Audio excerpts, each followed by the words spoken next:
Ladies and gentlemen, boys and girls, let's kick this off. A nice classic, traditional, old school, as some would say, way to kick this off. And hey, it's episode 51. You sometimes got to go back to your roots. I'm your host, regular host. I'm always here, guys. What's up? It's Ryan Mafia. Moffitt back again, as I said, 51. We got another week in the book, one more closer to that 1 year anniversary show coming up just next week now, so we're getting very close. Let's bring in our hosts. We got the regular guys. We got Stephen Hatch. We'll bring him in first tonight. Oh man, dude, the weekly countdown to a year, it's almost here. Right there. It's literally right there. That's Crazy. So crazy.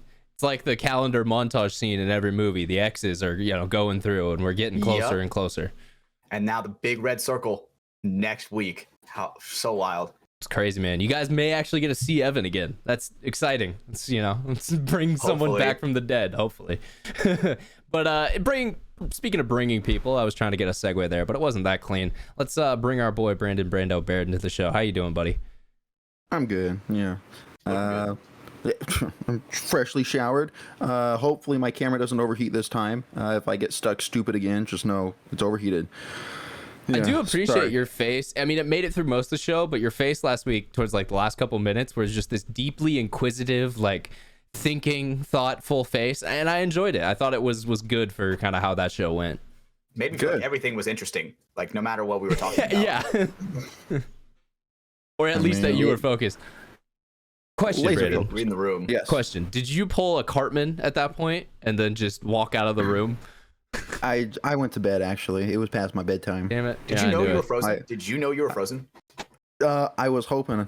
I could see on my screen, the frame I was in, but I completely had my GoPro off, battery out, in a fan, just cooling it down. Yeah, doing the best you could. Well, yeah, I mean... We'll talk about more overheating issues that happened, at Seapole this last weekend, and a lot more stuff going on the show. We got a great one lined up for you guys tonight, and we do have a special guest who's waiting quietly in the wings. So, hey, if you're on the video side, you already know who it is. But audio listeners, you got to wait just a couple more minutes because we're going to talk about our sponsors just real quickly. We've got Liquid IV tonight, so hey, here's their regular flavor. It's the lemon lime. It's the one I always enjoy, but they also got the sugar-free as well. Head over to liquidiv.com. You could use code Mafia_Moffitt. You're going to get 20% off there as well as free shipping. Yeah, go check it out. Well, if you guys want more information on that, we're going to talk about it later on in the show as well. Our other sponsor for the night, they're always here. We appreciate them. We enjoy them. NECTR Energy, that is spelled NECTR. Thank you, autofocus on the camera. Lined it up nicely there.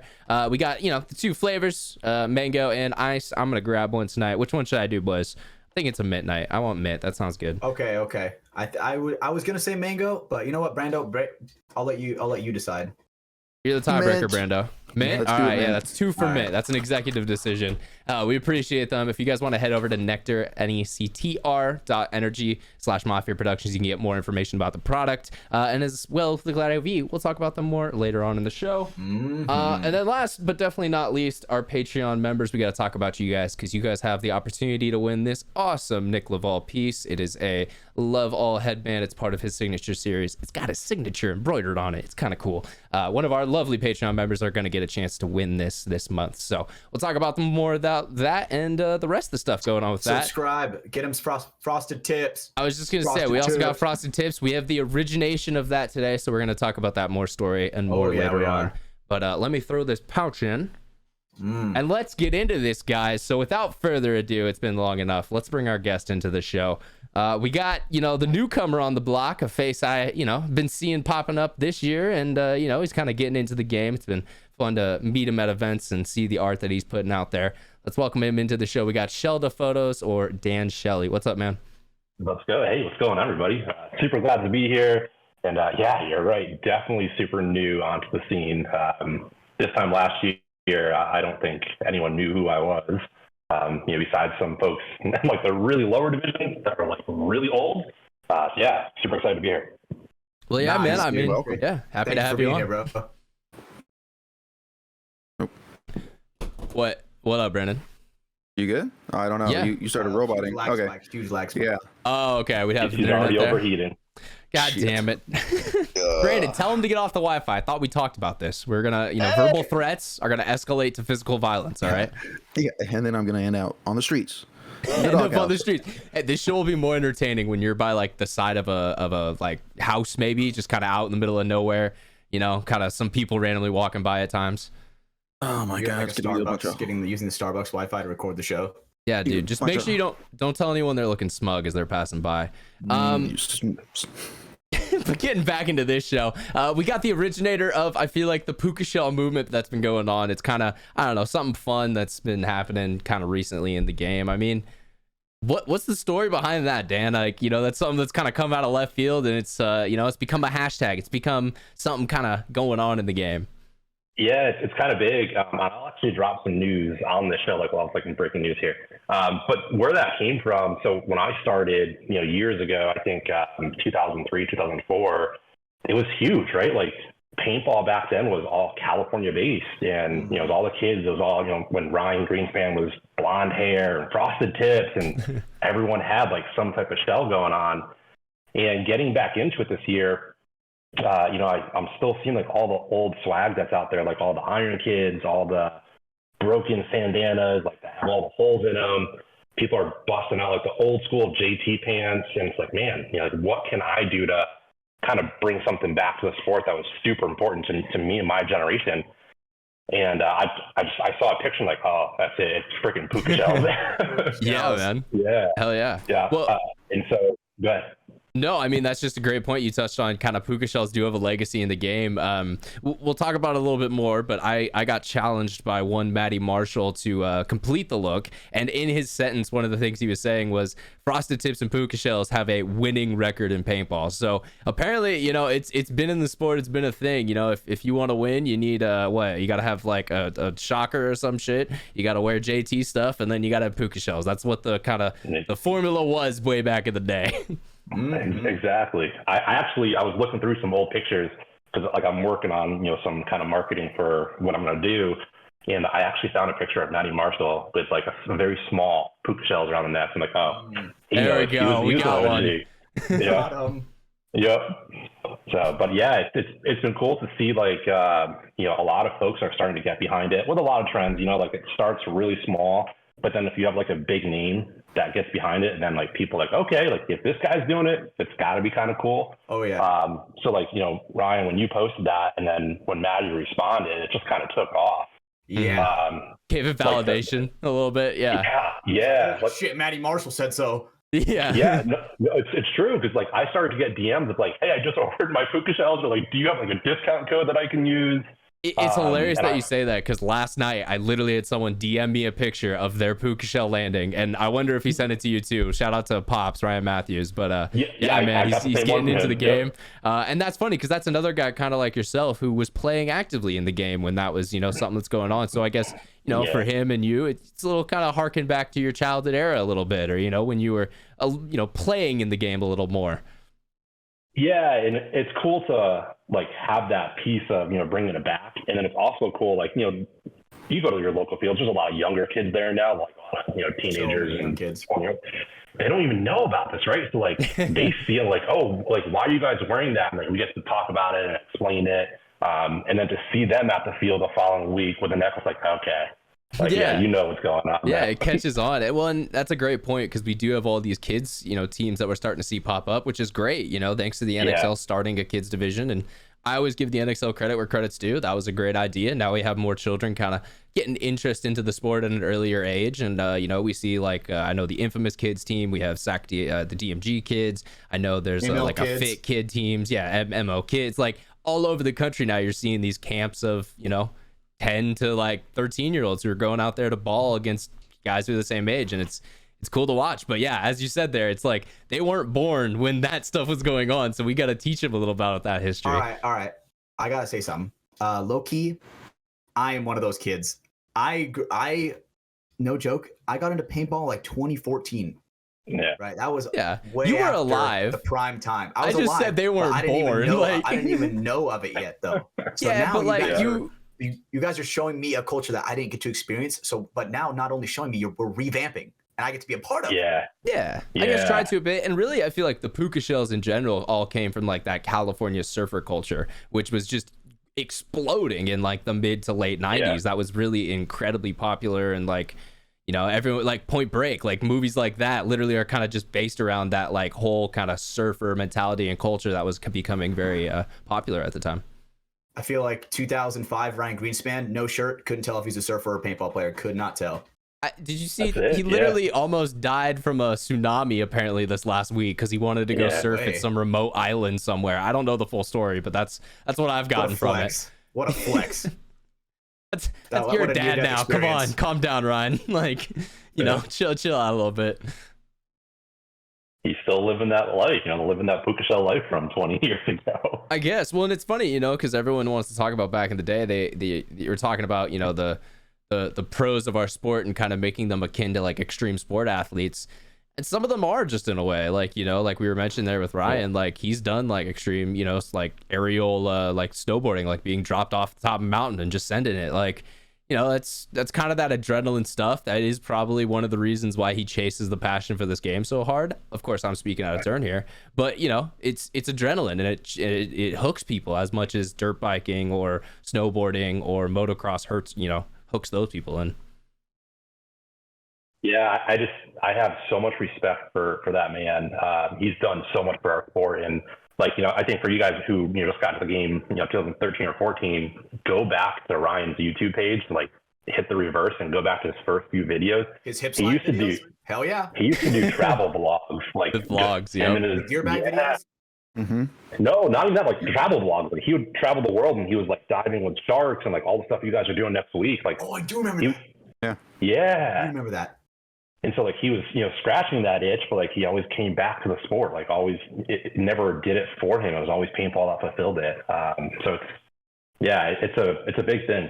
Yeah, no, and it's funny you bring those up because that definitely was like, that was a part of the YouTube rotation that I watched growing up. You know, it was Ryan's vlogs, it was Dan's Artifact series stuff, it was you know, shout out, I think it was like Social Paintball, PB Nation were always throwing up the like different montages and stuff by random people. So it was a great time for paintball culture. I don't know what his name was, but it was like he was a pretty big paintball YouTuber, and you guys might not know because it's gonna sound so vague. But it was a video. It was Matt the Gym Rat. Is that, have you guys heard of him? Oh, I do love me some Matt the Gym Rat, though. Not gonna lie. Shout out, Matty. But it was, I think his most popular video was he had like a Pinocchio with like 50 cal. Talking about Mike. Oh, Mike, Tech PB, baby. Yes, dude. I remember watching those videos when I was a kid, and I was like, dude, this guy's a legend. This guy is sick. Oh my god, yeah, that's hilarious. You just brought back some nostalgia there. Kids, you don't know what we're talking about. We're talking about Mike Phillips from Tech PB. Go look that up on YouTube right now and see what we had as kids to watch on YouTube, because that you know, that was what we had in the game back then. That was when like shooting fast was like cool, you know? Like it was like a skill. If you could shoot a paintball gun super fast, oh, you were next level. I remember people would like get their guns, turn the eyes off, and try to run a stat on their gun to see how high the BPS could get. Yeah. And that was like, you had to like train your fingers to like kind of, you know, walk or run the trigger, some people call it, way back then. This is going to be so cringe. When I was in high school and I was playing paintball, I had an app on my phone. Yo, I had the same exact shit, bro. I had the same exact shit. I'd be like, yep. It's not cringe if we've all done it, all right? Woo, thank God. You know what? I actually one up that. Anyone ever played Greg Hastings Tournament Paintball for Xbox or Xbox 360? Yeah. So I got really into that game, and there was a controller mod where you could actually like screw a trigger like onto the R trigger, and so you could like actually like kind of walk your trigger, so, like you're holding the controller like. But you have like a scythe trigger kind of like on your. That's pretty funny, actually. Yeah. I did like how, you know, I went back and I played those games recently, and on the controller it was kind of cool how they made each of the like the shoulder button and the trigger both like hit the gun, so it kind of felt like that action of, you know, walking a little bit. There's a lot of things that are wrong with that game, but hey, it was made in the 2008, so we don't complain. It fulfilled the Monday through, you know, Saturday, not at the field. That's 100%. Well, and what was cool is that game really did grow in like a online type scene. Like it was, you know, that was like the early days, like Xbox Live and in services like that. Yeah. So good. Yeah, stuff that I was not there for, but I just gotta. I think that's always the sad part too, is because I look back at the time when I joined in and started figuring out about this stuff. I was just a couple years too late, and then once the golden days were done, they were done. They didn't come back. In fact, things got really dark for a while there. Dude, like same. Sorry, it's just same. But the fact that my dad was tied to the sport for so long, and just I wish he forced me into it when I was young. Papa Iron Man. Yeah, like, I just missing everything. I ran into Mike again this weekend. So hey, what's up, Machine Gun Mike? Hope you got a good write-up for this show. That's one of the features. We haven't talked about this on the public version. So for the Patreon members, if you sign up, Brandon's dad gives a complete write-up and review of the show, including the amount of times that Hatch drops the F-bomb every single show. And it's almost content that's not becoming a part of the paid membership for Patreon. So yeah, if you guys want to go get signed up, there's other reasons too, but that's definitely one of them. Shout out to Mike. We got stats, yeah.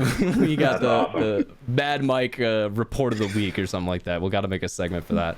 But good. Super quick, speaking of stats, do you know your channel has over 5.8 million views? Yes. That's crazy. So yes and crazy. no, because I think again, when I look at it through the lens of I grew up on YouTube when like having 5.8 million views, that would have been insane, because they would have all been long form, like regular video views. Shorts just kind of throws, like random wrenches into there. And don't get me wrong, like, you got to post shit and you got to work, you got to get stuff out there for it to be seen. But it definitely feels weird. It almost feels like view botting in a way, where it's like, if the algorithm just likes it for like, almost seemingly no reason. Like there are reasons, but it's so hard to figure them out. It's like, okay, that one just took off and sent. That's still 5.8 million eyeballs on paintball though. There we go, baby. I like that. And if you want a crazier stat, Dan, I have one video on TikTok that's 52.8 or something like that. It's a video of Ronnie, and like, like we're getting eyes on the sport. It's just, it sucks that the short view like people, it's all just quick scroll throughs. So it's like, they saw it, but did they actually like engage with it and or kind of figure out what the game is or come into the game? I think that is the conversion rate is kind of hard, and that's digital marketing. That's all that side is, like trying to get people to actively like come into your link or whatever you're showing them. That's something like I can talk about for hours. Like I'm fascinated with that stuff because, I think we can all probably share something similar, like what got us all into the sport, right? Like for me, a million years ago, it was walk in a grocery store and be like, holy shit, like what's that magazine? And like, this guy holding like some type of gun with a mask, like he looked cool. Kept walking, and the next week back at the grocery store, like, okay, like I'm gonna stop and pick this up. And it's like it was that quick 10-second thing, but it kept me thinking about it all week. And so maybe that one Ronnie video had a few kids like, what is this? Like maybe there's a cool song in there, like maybe Ronnie looks badass in it. That's a great point. No, and I think that's why we're seeing a kind of renaissance of paintball. Because a lot of the social media type change that's been going on. I mean, when I came back in 2017, I always say this, really, when you look at the finals now, like you see maybe 20 different blueberries out there, guys in blue shirts, everyone's trying to get media. So many. I was over there for the 2017 World Cup. It was a final between Impact and I don't even remember the other team. Dude, there was maybe 4 guys on the field. It was like Gary Baum, Quitman, like Pineapple Productions, and like maybe 2 other guys that I don't know, or I didn't know at the time. And then, the Go Sports guys. And that was it. And so we've definitely seen more interest in the game. We've seen more eyes on the game. My biggest thing is, since we've seen that growth and, that accelerated kind of excitement in the game, we still haven't really seen necessarily the impacts of that due to, some of the things I think Hatch reached out to people to ask today of, like things we mentioned on the show, like just people not realizing that like corporate sponsors have been to events and then they walk through the divisional pits and they don't want to be involved with it anymore. Like that's something that sadly has happened a couple times. We've had corporate sponsors who's come in, fulfilled their contract, and then not wanted to re-sign. These are things that have happened. And it's like, we're kind of shooting ourselves in the foot. It's a very valid point that we are, more people are seeing the sport. More people are actively asking questions of what is that? Is that something I want to get interested in? I just don't think we're converting on it as well as we should be. Yeah, 100%. And honestly, like, I would love to talk about that topic that you posted on your Instagram story earlier. Yeah. Yeah, I kind of figured you were like, okay, that's gonna line that up for tonight. Yep, I got some good ones on there. So are we starting on that? Yeah, I guess we could jump into that. I mean, right, I'm just to kind of bring it up, Hatch just posted on his Instagram story today, just to kind of get, some general consensus of like what people think is currently holding back the game. I know you said you had like a couple, excited people jump in there. So yeah, let us know what's going on with that. All right. So I'll start from the very first one I got today. So this one guy from Struggle. Oh, it's my boy who has helped me out in the pits. Shout out. In Excel for divisionals, then in parentheses, path to pro, end parentheses, create region/divisions for the pros with home field matches. Mm-hmm. So I see what you're saying. I'm kind of too dumb for that one. Can you kind of explain that one to me, Ryan? So yeah, essentially what he's saying is, so I guess for people who out there may be confused, the question that you posed was what is holding back the sport? And so this guy's answer, it essentially sounds like to me, is just, instead of having all these travel requirements or these, crazy, you have to go, look, if you're a California team, you're going to the East Coast 3-4 times maybe a year. Like that's just, that happens. We pay a lot in flight fees. Whereas like, if you're in South North Carolina, shout out Will and Matt, you guys don't fly as far, you drive sometimes. So love you boys, but yeah. No, so it's just one of those things that happens due to needing national levels of competition. And so I think what he's saying is essentially just like, if you break it down into regions where it's like, this is the West Coast region, and it's more kind of like a sports team where there's like Friday night games, and it's like, hey, the Impact's coming in to play freaking Pacific Thunder or something this weekend in Oregon or something. I think that would be an awesome thing.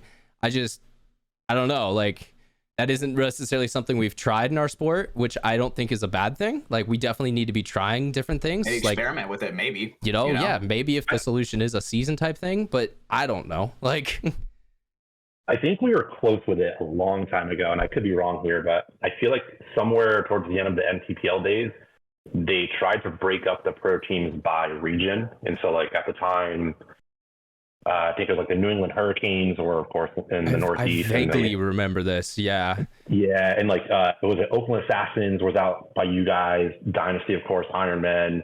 And I think that's how some of their tournaments were played, is by whatever their region were. That's how the NFL is, right? Then if you make it out of your bracket, then you move on. Yeah. Yeah, it's like it was. I think they were starting it, but then that's when the MPPL I think folded. I think. Okay. Well, I think this may be a good thing before we get on to future things. Like, what are your guys' opinions about it? And I'd be happy to go first, because I honestly believe we're seeing a repeating cycle of some of the reasons that paintball died in 08. Yes, there was a black swan event. There was a housing recession that some people say you couldn't have seen coming, but if you looked at stuff, it would have been very easy to read. None of us just looked at those things at the time. But yeah, so essentially, black swan event, that sucks. The money, funding, all that instantly dried up, gone. But at the same time, I think back in those days, we saw a lot of people essentially trying to take their slice of the pie and make it so that they own that slice. So that way, they have that locked down. But the problem then becomes they're so scared of losing that market share that they do things that kind of actively hurt the game in a way. Or, maybe they help grow it, but they grow it from a standpoint of just their pie slice. So it's like, you're kind of hurting yourself for the 10-year profit by looking at what you can make in the next couple of years. Whereas, let's say things like the NFL, NBA, those type of leagues, they've been going for, sometimes 80, 90, 100 years in some of these cases. So obviously, the money wasn't there in the 30th year. And that's the level we're at with paintball, is we still need to grow to a level where it's not only sustainable, but you do start to have these people coming in and noticing. And that unfortunately is not a 5-year solution. It's more a 10, 20-year solution, which horrible, and I would love it to go faster. Way to think about. But that's it's the long game of setting yourself up in the future for once your market share might not grow in 2 years, but in 20 years, if that whole pie is worth $1 billion, well, your 20% is now worth $200 million, like, and not just, you know, $20 or whatever it was, you know, previously for this example. So that's, I guess, my kind of opinion on it. I do think we have some people who want the game to grow, but for more selfish reasons, to put money in their pocket and not necessarily in a, like, it's going to help us out in the future. Now, that sounds confusing because, yes, if it grows, it does help them out, but I think they do short-sighted actions for that. I always go back to Slamball making $11 million to be showed on TV right now while the writer strike's going on. It says dudes jumping off trampolines on a basketball court. Come on, motherfuckers. Like, God, we're shooting paint bullets at each other. Like, yeah, gelatinous bullets, bro. Come on. Like, I mean, God, how much more passionate could I be? Especially I mean, when they describe it, they're like, oh, they're coming at you at 200 miles per hour or something like that. It's like, bro, that is a crazy statistic to think about. yeah, Like, if a car were to hit you at 200 miles an hour, bro, you're donezo, dude. I've seen plenty of those Reddit videos. at 280. That's what Maybe you see. not that fast, but man, I've seen some crazy things on Reddit. Yeah, we don't look at Hatch's Reddit history. It would just depress you. Nah, but I do love me some public freakouts, bro. You should definitely burn your hard drive before you get rid of that computer. That's luckily that's why I have Brando. No. Yeah, let me get a peek-see before you burn it. Brando, you can get a peek-see before you delete-see. No, sledgehammer. That's how we delete C. Yeah, that's good. That's good. we break those discs. But yeah, I mean, so your guys' opinions on it. I mean, like, I kind of want to bring Brando in just because he doesn't ever talk. What do you think, man? Like, what's holding back the game from, I guess, your perspective in it? I mean, it seems like there's a lot of, I don't want to say little things, but so many things so I looked up when did the NFL become popular, when it kind of overtake, become a national kind of thing. Saw that when a competitor came on the scene, the AFL, now all of a sudden the NFL has to start making changes, to see a competitor making changes to the game, making it better, bringing more eyes. Now all of a sudden they got to do something different, pull the competition. Attention. Yeah. Raise the bar. Exactly. I think competition will be key for that as well. I don't know if any other regional leagues wants to compete on the national level though. That's the thing. I think I know one who might, but that's about it. Yeah. See, there's. Oh, I just. Nope. Are you what? No, what? I don't know what you said there. That might get bleeped. I'm thinking a different one.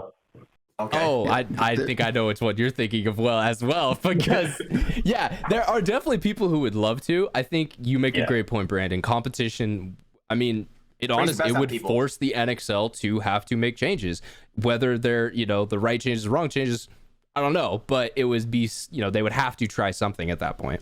Absolutely. I mean, and that's what we saw with the NPPL PSP days. Like, we had dope events. I wonder why. Like, yeah, we were burning money. 10 events a year. We were burning money, but at the same that. time, like, they had to, because they had to get people in and a part of their, tournament series or event or whatever hotness that was going on, instead of the other one that was across the street, or not across the street, but figuratively, you get what I'm saying. Yeah, you pick and choose kind of thing. They want you at their event. I think that'll be key, but again, I think it's gonna make the scene, like the competitive scene, a little bigger. Help the competitive scene, which then in turn I would hope brings more sponsors and whatnot, because the numbers, the amount of people that at tournaments will be more. I would hope sponsors, look into that. I'm not the biggest on those numbers. I don't know. Brandon cuts people open for a living. He doesn't really know the whole marketing side of things. So I'm gonna win the lottery and just hire people to do it. Hey, good luck with that. There we go. I'll be your marketing guy. That's what I do. My guy, dude. That's the plan. Shelley, dude. Let's go. Team right here. For sure. Jesus. Well, no, and kind of something that we're seeing going on now with the Hormesis one-on-one stuff is we are seeing kind of a format that people are getting excited about organically. I would say, yeah, the first couple of events, people were like, okay, this is I can't speak. This is Hormesis. We'll see, how it goes. Is it fun or not? And then people got there and they're like, okay, this is fucking dope. Like, this is a cool format. This is a fun event that we enjoy being at and spectating, because it seems a lot of the people who go, even who aren't necessarily participating, are still having a blast at these events. So yeah, I mean, that'd be dope if we started seeing, Hormesis be able to, maybe not, this year, because I know they have their schedule of stuff, but in future years, start to bring that to a bigger platform to where there is, more opportunities for people to play a high level of competitive paintball. Yeah. HXL, Hormesis X-Ball League. And then you can't forget the IXL. The IXL, that's another digital another paintball. one. We'll all just be playing tournaments digitally. It was funny. Dude, okay. Sorry. When I said that shit? Yeah, you did. And well, it's funny because then I win the first one that ever happened. Shout out Logan, by the way. I don't think we ever talked about that on the show, but yeah, that happened. That was sick. I think it happened after the last show. That's true. So we'll have to bring that up later. But the main thing I was going to bring up there is someone on one of my TikTok comments was like, "So why are you shooting the whole time?" And I was like, I'm not paying for this paint. Like, bro, I get 4 pods. Like, I'm gonna shoot all 4. Like, it's digital, fam. So yeah, that shit cracks me up about that. But yeah, I mean, hell, even stuff like that might, start to see a bigger aspect of the game.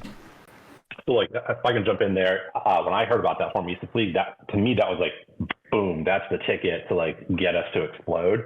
Because if you look at, I compare the Hormesis or the one-on-one to like the UFC, right? You've got so much buildup of like Conor McGregor versus so-and-so. You can build that up for weeks and for months. You can get their backstory. You can get a whole media team out there to like, watch this guy train, watch him go through the struggles. And then now you could have that feature that like, hey, next month we're in Las Vegas. We're going to have, here's the main event. Here's, Oliver versus Nick LaBall, whatever it is. Yeah. Like that's where, in my eyes, where the sport is kind of missing is people get connected to people's stories, right? Like think back to the first pro team that you ever liked. There's a reason why. There's probably a person or a jersey or something about them that like, you're like, ooh, I kind of like that. I want to learn more about that. Definitely. And I think we're missing that in the sport. And I think that format has the ability to do that. And I also think everyone's good. Oh, I mean, no, finish up your thought there, please. The other thing I was gonna say is we've always talked about like every other sport has one ball, right? Like basketball, football, and center like focal point. Yeah. Yep. But with this, with so many camera angles out there, you can kind of put the focus on like one angle or like almost a one ball in a way. So yeah, I just think there's so much potential for this to really propel our sport into where we need to go. Because then you could have a single player that is now sponsored by random companies because they want to be featured on that. They want them to have all the because if that guy's on their jerseys. Yeah, if he's better, he plays more rounds at the event, and their company's name is seen more times during that event. Like, I love your kind of thought process there, because that's essentially what it breaks down to is, UFC is able to sell tickets because McGregor is, he goes to a press conference and he says, who the fuck is that guy? Now everyone wants to see those two guys fight. Well, unfortunately, I feel like the NXL kind of handicaps us in a way. This is a hard one. I think they look at it through a lens of old school, like kind of, don't be too brash, don't be too bold. You need to be respectful. Everything needs to be like kind of cut and clear. And that works and all, but like, how much money did the WWF and WWE make when Hulk Hogan was cutting promos with all these dudes? Like, the records are there. Like, it's a scoreboard type thing at this point. Like, when people are able to express their emotions and tell a character or a story, humans buy into that because that's what we give a fuck about. Like, people care about basketball because they care about LeBron and, like the storyline of him still playing into, his later part of his career. And will guys like Jason Tatum or, Jimmy Butler be able to, take him off his throne? Like, that's why they care about the game. Like, okay, granted, you may have a 2% of the fan base who's like, I am just a diehard basketball fan. I've loved this game my whole life. You're going to have those guys. But a majority are people who have been taught about the stories, taught about, the personalities, who then get invested and, buy $250 seats so they can show up at a game, buy $60 jerseys so they can look cool at their, you know, event, buy NBA League Pass so they can watch every single game that they want. Like, dude, that's so much monetization you just received from one fan because they bought into the story.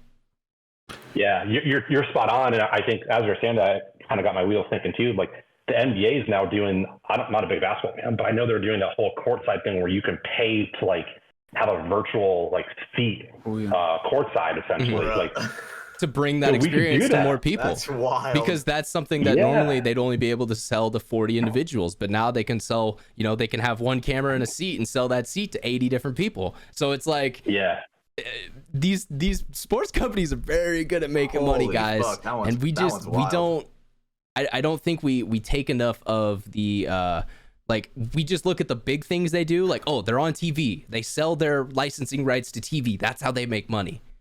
No, that's the surface. That's what gets them going. That's what helps pays the players and stuff like that. But league owners and team owners make money from all of these things that I just mentioned, making products around the game that people want to invest into. Selling something like this that's normally $7 for $20 at an event, you know? And you know, we need some more foam fingers in paintball. We need more foam fingers. That's why shout out Atlanta Falcons and their whole like real cost pricing. That's the one thing I like about Georgia. But you know, like then it creates opportunities in the market for stuff like that. But you know, you make a great point there. Just having, you know, all of those ways to make revenue and stuff. It's the type of thing like, you know, I'm trying to think of a good thing like, hey, paintball people, if it's a 1v1, all right, that's going to be, you know, you have to go out there and perform. 5v1, now just one of those dudes got to get a kill, you know, like, and it's still a successful type of operation. So that's, you know, kind of the analogy I could make back into the game a little bit. And it's also, you can have way more camera people. It's only 2 guys you have to focus on. Right? When it's the one-on-ones. There's only 2 guys. Oh, and I wasn't even talking about from a filming standpoint. I was trying to make a like business metaphor. Like, you know, if you have 5 options to be successful, well, and only one of them needs to be successful then to help, you know, make the whole thing grow. Whereas you put all your baskets in one or all your eggs in one basket, it's not going to work out as well. But yeah, no, that's a great point too. Smaller fields, 2 players. Better angles. It's like, and plus like Dan was saying with the story, once the round's over, someone gets hit, the cameras are following them. I saw it. Dylan filmed it. I saw him doing it. The second the point was over, that's because of Dylan. Shout out Dylan. Shout out Dylan. He is doing some amazing things. Seriously. Unfortunately, he just left tour. Fun.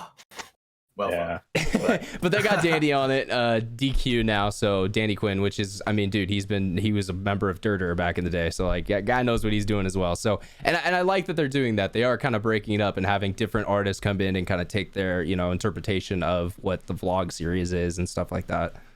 Different style. Everybody has different style. Yeah. I like the comparison between the UFC. It's a one-on-one. But if you guys seen the Ultimate Fighter, like the series, I don't know if it's still going, but the behind the scenes, McGregor's currently a coach in it right now. Okay, yeah, so it's still one of the biggest seasons they've had like in a while. Perfect. Like, I mean, I just thinking like maybe we could turn each tournament into an Ultimate Fighter, you know, show, you know, kind of thing, instead of just showing the match or whatever. You could I don't know, hopefully follow players around and follow their storyline throughout the tournament, you know, between each other. Yeah, and I think the argument for that could be is, you know, like the time and money investment that it would take to do something like that.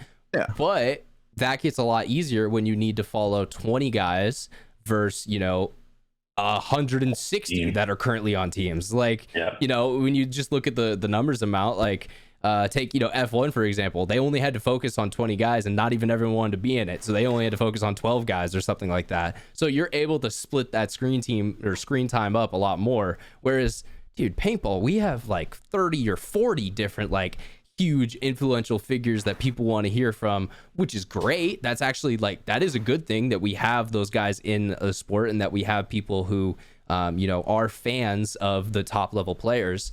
But, you know, if we want to pare that down and make it kind of the more ultra refined high level talent and then let those guys run free and talk their shit, like, guys, do you guys want a show where you get to see Colt Lucow going from a whole entire 1v1, like the shit he's talking, mic'd up in the points, you know, what his pit communications are like with Johnny and maybe like, you know, a couple other guys for fit, like that.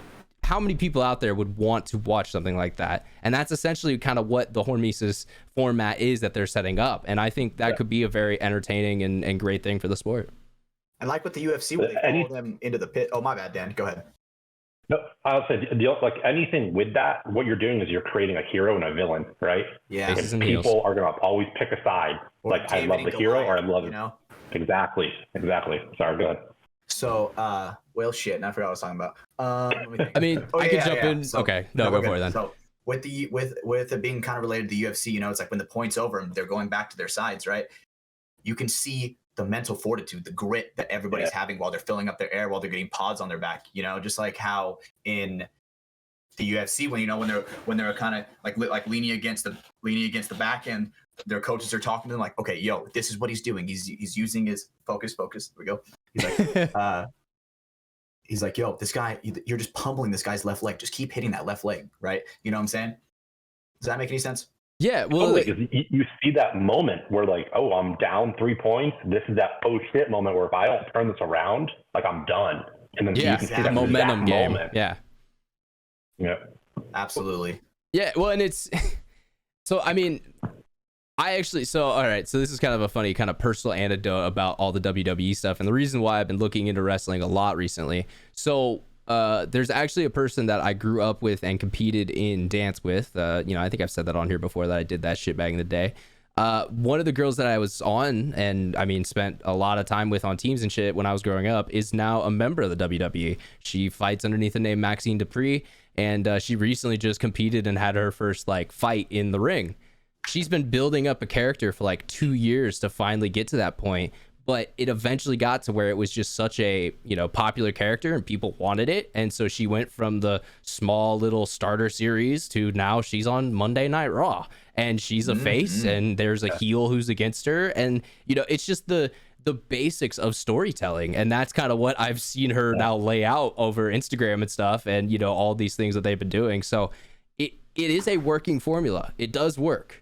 I don't think you necessarily need to make it fiction because people do say, you know, well, wrestling's fake. There's a storyline to it. You can still have those elements in a real, true story, I feel like. I agree. I mean, Skyrim's fake and I still enjoy that. God damn it, Ash. What? I'm going to give you applause on that one. That was kind of good. You'll get that. There we go. You know? But yeah, man. All right. So yeah, you know, I kind of like that, you know, that take, you know, seeing more competition. That's something that's holding back the game. But that's crazy that we stemmed freaking 20 minutes of conversation there off of Brandon's answer to a question. Guys, Brandon did it. He talked and he got us into a tangent. Let's go, Brandon. Yes, that was only one of his responses. He hasn't even gotten to mine yet. Oh, man. Oh, all right. Oh, that's true. Because I was gonna ask Dan and then Hash. But all right. So that was Brandon's was competition, seeing more, you know, more tournaments, more events, more ways for people to either elevate their game or elevate the other tournament's game. So okay, Dan, what's kind of, I mean, your take on what we're being held back by right now? Yeah. So I think my thing. So I've either played or watched or been a fan pretty much my whole entire life at this point, and I've seen so many, almost every year, like. The question comes up and you're like, how do we grow the sport? What do we do to get it on ESPN? And every single year, and you're starting to see it change now, but every year people are like, oh, we have this idea, like do this, do that, do this, that. And it just stops. No one does anything with it. You know, like Ryan Greenspan was on his show earlier this year and he was like, everyone's blowing up the chat with all these ideas. Like, why aren't you doing anything about it? I think Tom Cole was on the episode and Tom was like, here's my email, tom@nxl.com. Email me right now with your ideas and let's do it. So I say all that because people have a lot of great ideas. They're just not taking that next step to like go execute it.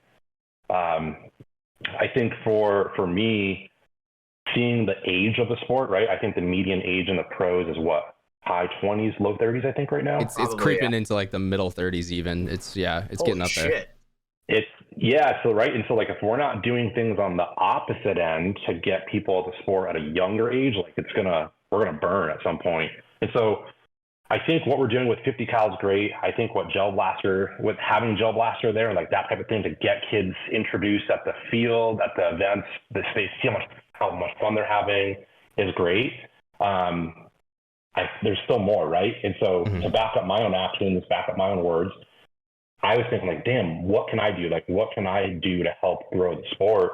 And so I think Mafia, we may have talked about this. I wrote a book last year. It's a children's book. I was like, damn, like, why not? There's no paintball books out there for kids. Like, how many paintball moms and dads go home, on the weekends, they have little kids and they can't show them what they do. Hey, like, hey, mom, why do you have all these? Yeah, they don't have a good way to explain it, really, or break it down. Yeah. And so I was thinking, like, man, everything that, like, the Gel Blasters and their competitors are doing is so great because we're taking that age from, 10 to 12. We're kind of sliding it down to, like, 8 6, to 10. 7, kind of, yeah. But there's nothing earlier than that, right? And so, like, all those parents that have kids that are younger than that, there's nothing you can do.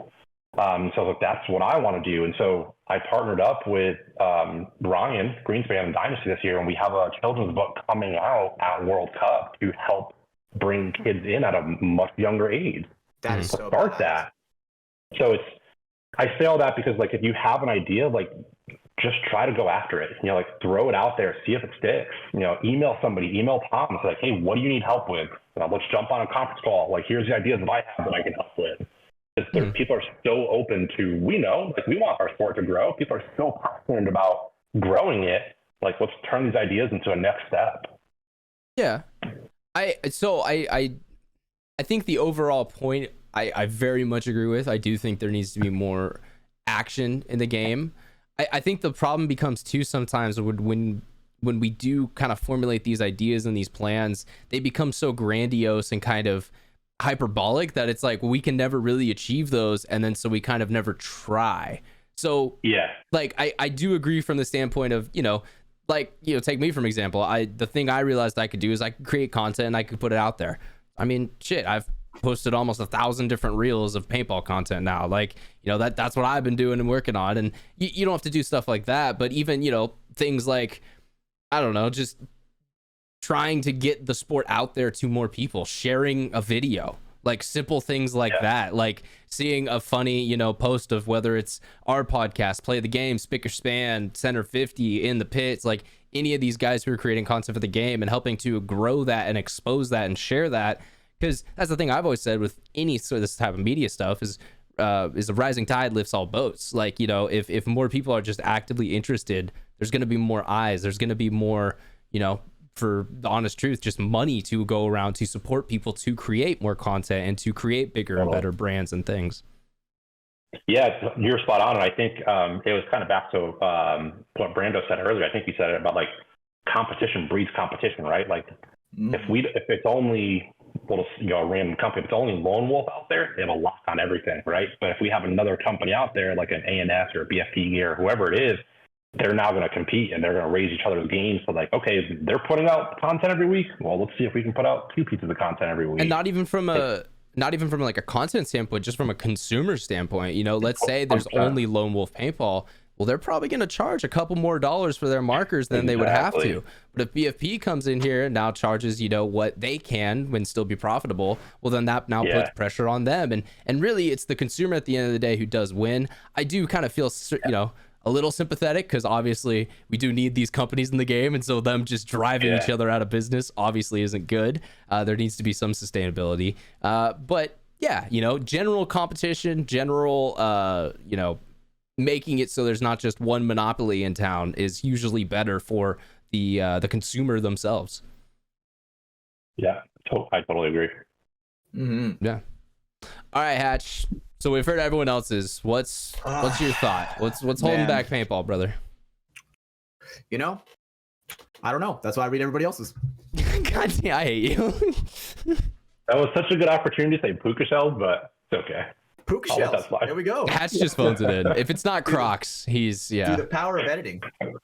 Yeah, Crocs. I'm surprised Hatch hasn't attacked you for no Crocs yet, but that's I was gonna get to that in a little bit, but I was gonna get to that. He's trying to build rapport first and then break it down. Yeah. So let me tell you something, Dan. A wise man once told me, if you ain't crocking, you ain't rocking, bro. And that's on a throw pillow. That's on a throw pillow. But do you rock with Crocs? I mean, do you rock with Crocs with the socks? Oh yeah. Yeah. Oh, okay. Dude, sometimes socks. when I'm in Philly, dude, sometimes the Crocs will get a little sweaty, you know what I'm saying? Yeah. And I got to put the socks to, give myself try to avoid that rubber friction, because sweat on skin on like rubber, dude, that ain't good, Yeah, it's not a good vibe. Since we started recording this, I've had a message from Trent Mason from PB Fit, Lastro Lopez, and they're all Crocs related. Yeah, I feel like you've been fighting the color? offensive over there. Yeah. You're just catching it from Will, from those guys. Like, everyone's pulling it in for you. What were you gonna say, Hash? Oh, I don't remember. Were you asking color or something? It was something like that. So what's up, Dan? What color Crocs would you rock, bro? That's a great question. You see, probably like, whiter. Would have customs. Who would have like so like flash. If I had to go stock, it'd probably be white or blue. But I'm a sucker. Like it's all blurry. I got some sneakers back here. A little bit of a sneaker guy. Okay. I could do like a neon yellow, like something super bright, where it's just like boom, puts your focus right there. Uh-huh. I'd also get down with like some ShellDaPhotos if I could do like a custom thing on it with like my logo on it. That'd be pretty bad. I mean, that's custom the goal. Gibbets. I'm gonna be honest. That's kind of my dream sponsor. If Crocs ever reaches out to us, I'm gonna take that, and I'm just gonna retire, guys. I'm gonna wear Crocs. I'll post like my one Croc photo or something I have to do a day, and then you'll just never hear from me again. That's the plan. I love my fiance hates Crocs, but when she found out that they have, I think they call them Croots, they're like Croc boots, it was like, oh yeah. If you want to come home tonight, you never talk about Croots. All right, well, okay, I can kind of maybe get the Croot not like, all right, I like them, but I could kind of see why someone's like, don't do that. But regular Crocs, though, boots, cowboy theme, you can kind of play it up a little bit. I see what you're saying. I just Crocs in general, they're the ultimate shoe. You need to go do something quick outside, go grab your Crocs. You need to go run a half marathon, put them in sport mode. They'll fucking stay on. You need to ref a paintball tournament? Get in there. 105 degree heat, they're gonna stand up. They're rubber, bitch. Like, I don't know. That's where I love like this community so much, right? Because like we talk about the puka shells kind of popping off a little bit. Like I think it was after I don't know, Florida. My shoes were just like wrath. I'm like, man, I need something that I can throw in my gear bag for the event and like not even think about like smelling my stuff. And so I posted like, what do I get? And then that's how it all started. It was like Crocs. And I'm like, I was thinking like, man, okay, if I'm on the pro field with Crocs and I've got 30 seconds to run across the field and I like trip and fall. And that's where I kind of started to pick up steam of like, I'm pretty sure there's even higher quality ones where you can like put some serious straps on the back. You know what I'm saying? They have like a 4x4 mode. Yeah. So, not just sport mode. Yeah, they like clamp in. I have seen some dope mods. I saw one that it was like a spoiler on the tail, plus there was like headlights as two of the giblets, and I was like, that's kind of fire. That's hot. Accessory on my Crocs. Yeah, do you guys know what my accessory is on my Crocs? You have an actual accessory? Oh, I've seen. Yeah, no, okay, I've seen these. Dark ball sacks. He has Croc nuts. Truck nuts for Crocs. On that just hang off the back and just jingle. The things people awesome. 3D print, man. And it sounds, no joke, like I don't know if you guys ever played like Lego Star Wars or anything like that, but when your character dies, that's what that sounds like. Oh, Star Wars. Yeah. Like that kind of like brick falling apart Every time sound. I would walk around, it sounds like that. That's kind of funny, actually. I vaguely know what you're talking about. So, all right. Shout out to Crocs. Yeah. Okay, so if we get puka shells and we wear puka shells, will you get Crocs and wear Crocs? He's driving a hard bargain right now. Sounds like we need to make a deal right here, right now. Because essentially, I'm seeing like we have a half the screen. This half wears puka shells. This half currently isn't. So what does it take for those two men to become a part of the nation? Man. All right, I can be down with that. You get puka shells.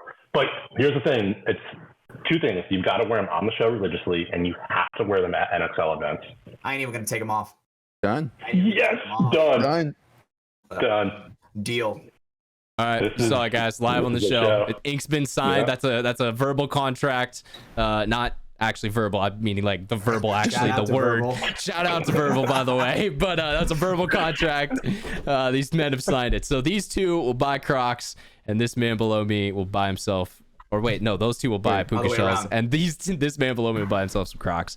All right, guys. Well, I'm glad we came to that conclusion. I'm gonna jump into our ads real quick because it's just about that time, and I want our fellow friends who are supporting the show to be happy. Let's talk about NECTR Energy. They were the one closest to me tonight, so we'll do them first. I just grabbed my pouch out. Takes about like 40 minutes, 50 minutes. That's kind of where the flavor starts to die down on them. The great part about this product, some people may see like a pouch type device and they're like, oh, is that, nicotine, synthetic, something like that, Zyn. I get questions about that.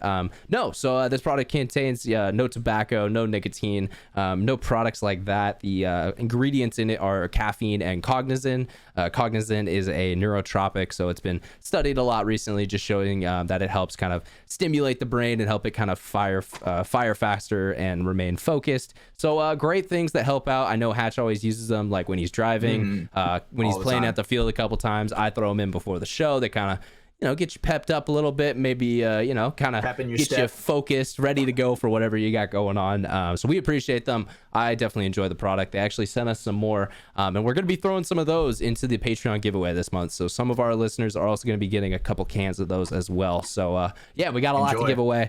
We'll talk about that more later, but NECTR Energy, you guys want to head over NECTR.energy/MafiaProductions, all one word on Mafia Productions. That's going to get you access to a buy two, get one free coupon. So throw 3 items in your cart. You're going to get 2 for the price, you're going to get 3 for the price of 2. They got their 2 flavors right now, fresh mint and mango, and a couple more coming in the future. So stay on the lookout for those, guys.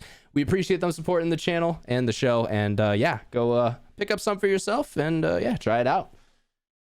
Also got our friends Liquid IV showing off the regular box this time because I've been showing off the sugar-free one, but we got those in the background. That's the new product. This is the old one. It's the reliable old girl who always works. She's gonna get it done for you. She's got a whole bunch of vitamins in it: B3, B5, B6, B12, and vitamin C. It's got 3 times the electrolytes of most sports drinks. A lot of great flavors, and they did have sugar in this one, and now the other product has I think it uses allulose as the sweetener. The good part about that is that doesn't spike blood sugar levels. So if you're diabetic or you're concerned about those keeping those keeping that measure in kind of a good level, it's a good product for that, as well as hydration. You can go check it out. liquidiv.com. That's where you can get more information about it. Our code over there is Mafia_Moffitt. You got to go pick up yourself some. I recommend lemon lime. That's my favorite. Brandon's going to recommend golden cherry. He always does. Hatch recommends strawberry. Honestly, I'm going guava now, dude. Changing it up. You're a guava boy? I think I had either guava or passion fruit this past weekend, and man, that was so good. Okay. So we're changing it up. The palette is being changed. Dan, do you have any experience with Liquid IV? I don't. But I mean, I'm a passion fruit guy and guava guy. And those are all flavors I love in my IPAs. So I'm sure I'd also love it in that too. I would feel need after drinking that, Yeah, definitely. Got to put the water back in that the alcohol's taken out. Exactly. Yeah. Literally Well, perfect. So guys, this past weekend. Head over to liquidiv.com. We appreciate them for their support. Real quick, I will mention it again as well. So we talked about it earlier on in the show. I kind of teased it, but the headband giveaway, that's happening. So head over to Patreon if you want to get signed up for that. But the big part, the exciting part that we've talked about before, so if this is your first show, it'll be new for you. I may dye my hair.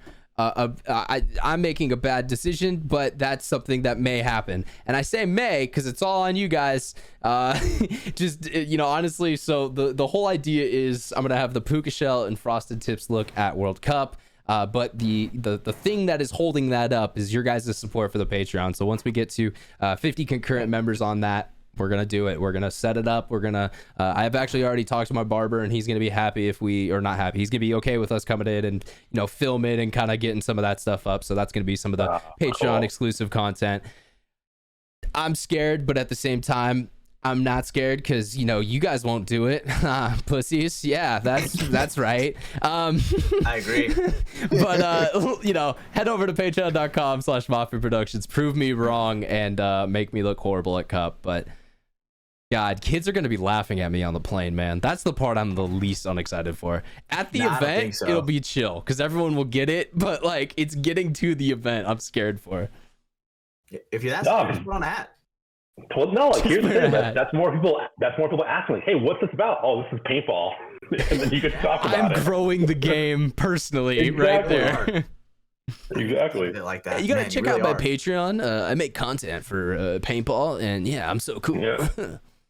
You can control my hair color. Be like, yeah, 100 It crew really members can. When dye you my put it like pubes. that, it sounds wrong, but nah, I'm probably not gonna dye the pubes, Hatch. I'll leave that alone. I also like I don't want to make a video about that one. You know, like that's we're just gonna Your skip that. barber would love that one. Dude, I love Tugboat, but man, I think that'd be stepping a little bit over the line there.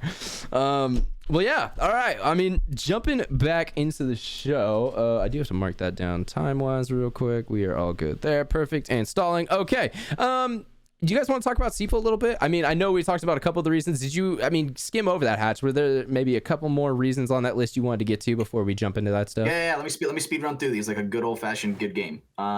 So we already asked Dan what he was because he posted 2 of them in there. You know, like not enough action, right? Basically, people all talk. Makes sense because it's true, completely true.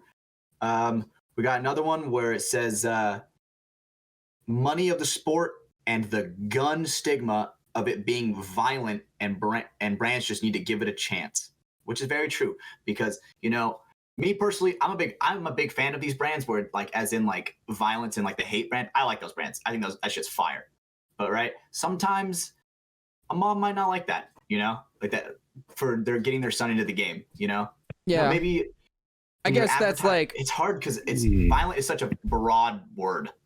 Yeah, I think that's also a little different too. Wearing a clothing company, like that's like, dude, did we hate dudes? I mean, we did. Who wore like Affliction shirts back in the day? Like, you know, that wasn't on them. That was just them being douchebags. It wasn't necessarily because of Affliction. They just all decided to wear Affliction shirts. Like, you guys are too young to get that reference, but Dan's shaking his head, and that makes me proud. And I wear those brands. Like I wear my hate jersey. I wear my violent shit. Right. I thought you admitted to wearing Affliction right there. I was scared for a second. I don't even know what that is, bro. It was an old school like UFC kind of edgy, like I don't know. Essentially, if a dude was wearing that, he probably was gonna try to fight you. Yeah. Oh damn! What was that one with the F on it? It looked like an F. Famous? Yeah. Famous, That's yeah. oh. I feel like when I was in school, That's all the some kids artist. just smoked fucking cigarettes. So that's Wore some that shit. I forget the artist. I literally watched a video that told me this background yesterday. Some pop punk artist made that brand, and that was like his kind of way of like venturing out and doing other art and stuff. But yeah, there's a couple like that, you know. Trying to think like Fox and stuff, which I mean is kind of similar to paintball, you know. Honestly, JT and stuff, they started out in the motocross type industry, and that's Wild. So next we got another one that just says politics, which that is kind of valid. fair. There are a lot of politics in the game, and a lot I of think there's stuff. too many, and that's kind of what I was talking about earlier with the whole market Yeah. share and people trying to be overly protective, which for the 2-year plan, but I mean, yeah, that's kind of my take on that. I call bullshit on that because every sport has politics at That's every true as level well. of it too. Yeah. No, that is a valid point. Take your kids to the local soccer field for like the kids soccer tournament, and like there's politics there of we Yeah, have like more money, 8 and so under Pop Warner football Speaking has of got facts, like man, you're speaking facts right now. yeah. Oh, God. This sounds like a kid politics who everywhere. maybe has This sounds like a guy who maybe has kids. Yeah. Could not be me. But next, That's a good thing, Hatch. yeah, it's a great thing actually. So the next we got high initial cost to begin playing, high cost to maintain, and higher cost to progress divisions. So back to Very just valid. money. Okay, Yeah, those are valid points. Yeah. That one's more specific, but very valid. We got a lot of money ones on here because dude, the sport is expensive. Do not get me wrong. Yeah. You But I cannot- guess you can can't be make no the saying. broke bitch You playing can this make the game saying. straight up. But I don't love the whole like, well, our sport's expensive, so it will never work argument, because like, why the fuck do people care about snowboarding? You have to go to Yeah, a I don't mountain think- I in don't a think that's the certain thing at all. location in a part of a world. Like, if you don't live there, you have to travel there. You have to have the right equipment. You have to have all this, apparel to stay warm or just keep your climate control. Like, and those guys are in the Olympics. So it's like, people will care about a sport if it is expensive to venture into. It's just how you present that sport to people. Exactly. No, you sitting at home are never going to be involved in F1. Like, that's just, you will never make enough money. And if you do, come talk to me first and let's figure some shit out for paintball. Like, you know, let's not throw some Lawrence Stroll type money into this. That's a great point, Ryan. That is a valid, great point. And then we got another one where it says, if you don't play, it's not that entertaining to watch, unlike other sports, like no objective ball. Right, we were talking about that, and I replied to that one with me shooting fucking soccer balls out of my gat. I think I disagree with that one because I think that one is that's just how you sell it. Like, yeah, if you watch a bad piece of content about any sport, you probably won't understand the sport. You won't want to get into it. Like, if I just find you and like show you the Chinese Grand Prix from like 6 years ago, and you don't know any of the drivers or any of the teams, you're probably gonna watch it for 10 minutes and be like, so they go around the track. Okay, sounds cool. They're just gonna walk away. Like, and essentially, when people do that with our sport and walk into it blindly, you could see how those, you know, that comes up a lot because, you know, you need to be told what's going on in this sport. And like, but I think the argument of that's hard to be done is false because that's where I learned.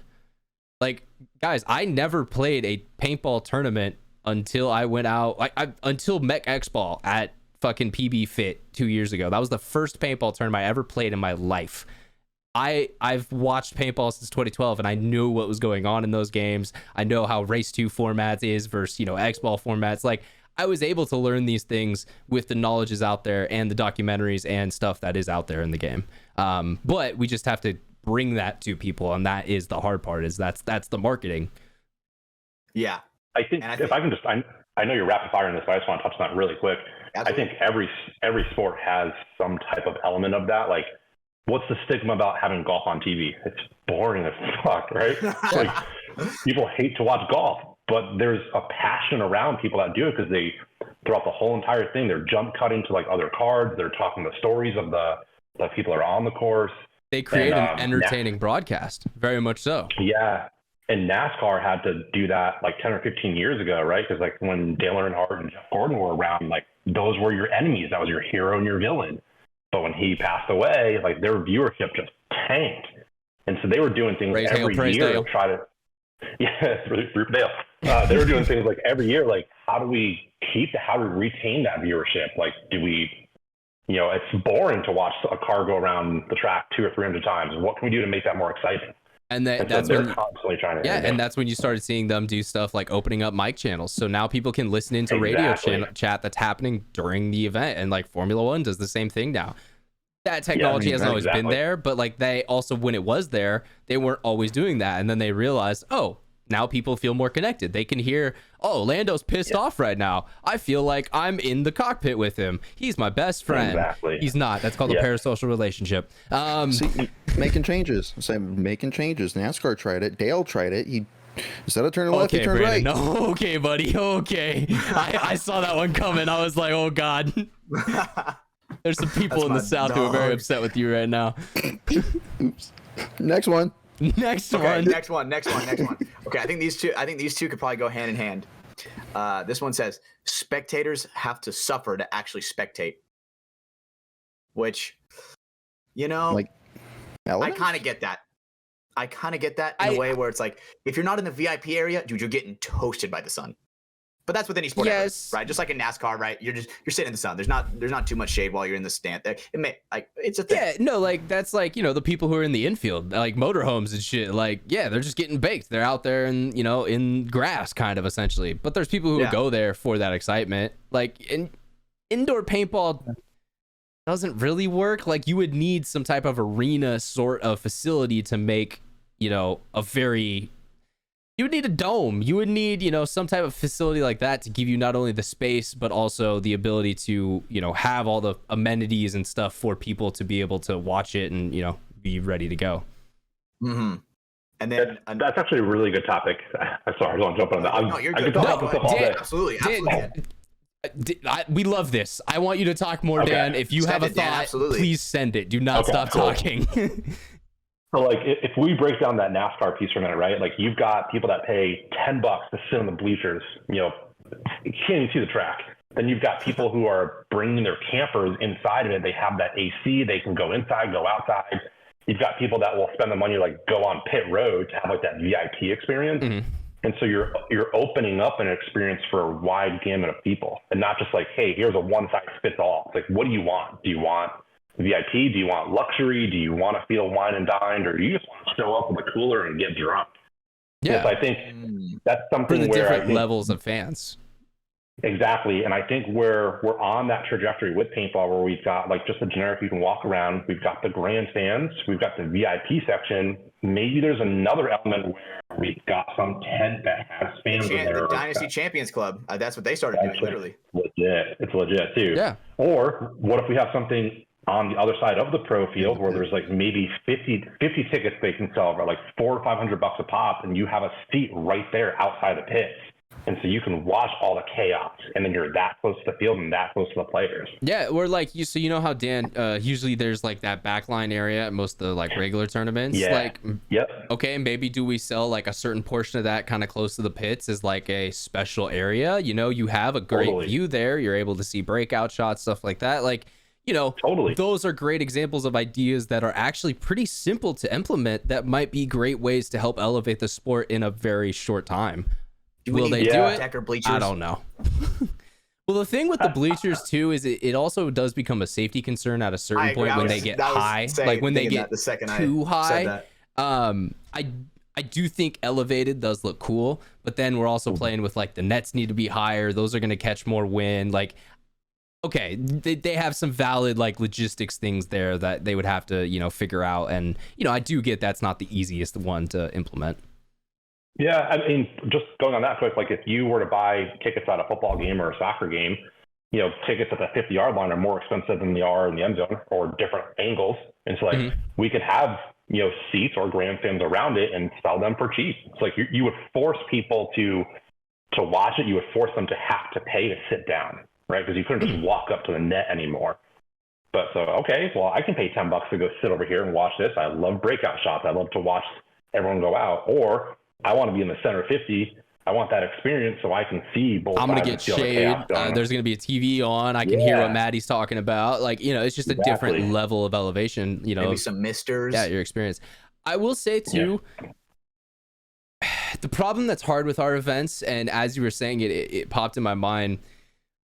I've heard it before that divisional players, they feel this kind of entitlement that, hey, I'm here. I just spent, $800 on an entry for an event. I spent this much on paint and all this stuff. Now I have to spend another $20 just so I could watch the pro games. And I guess some of that, honor.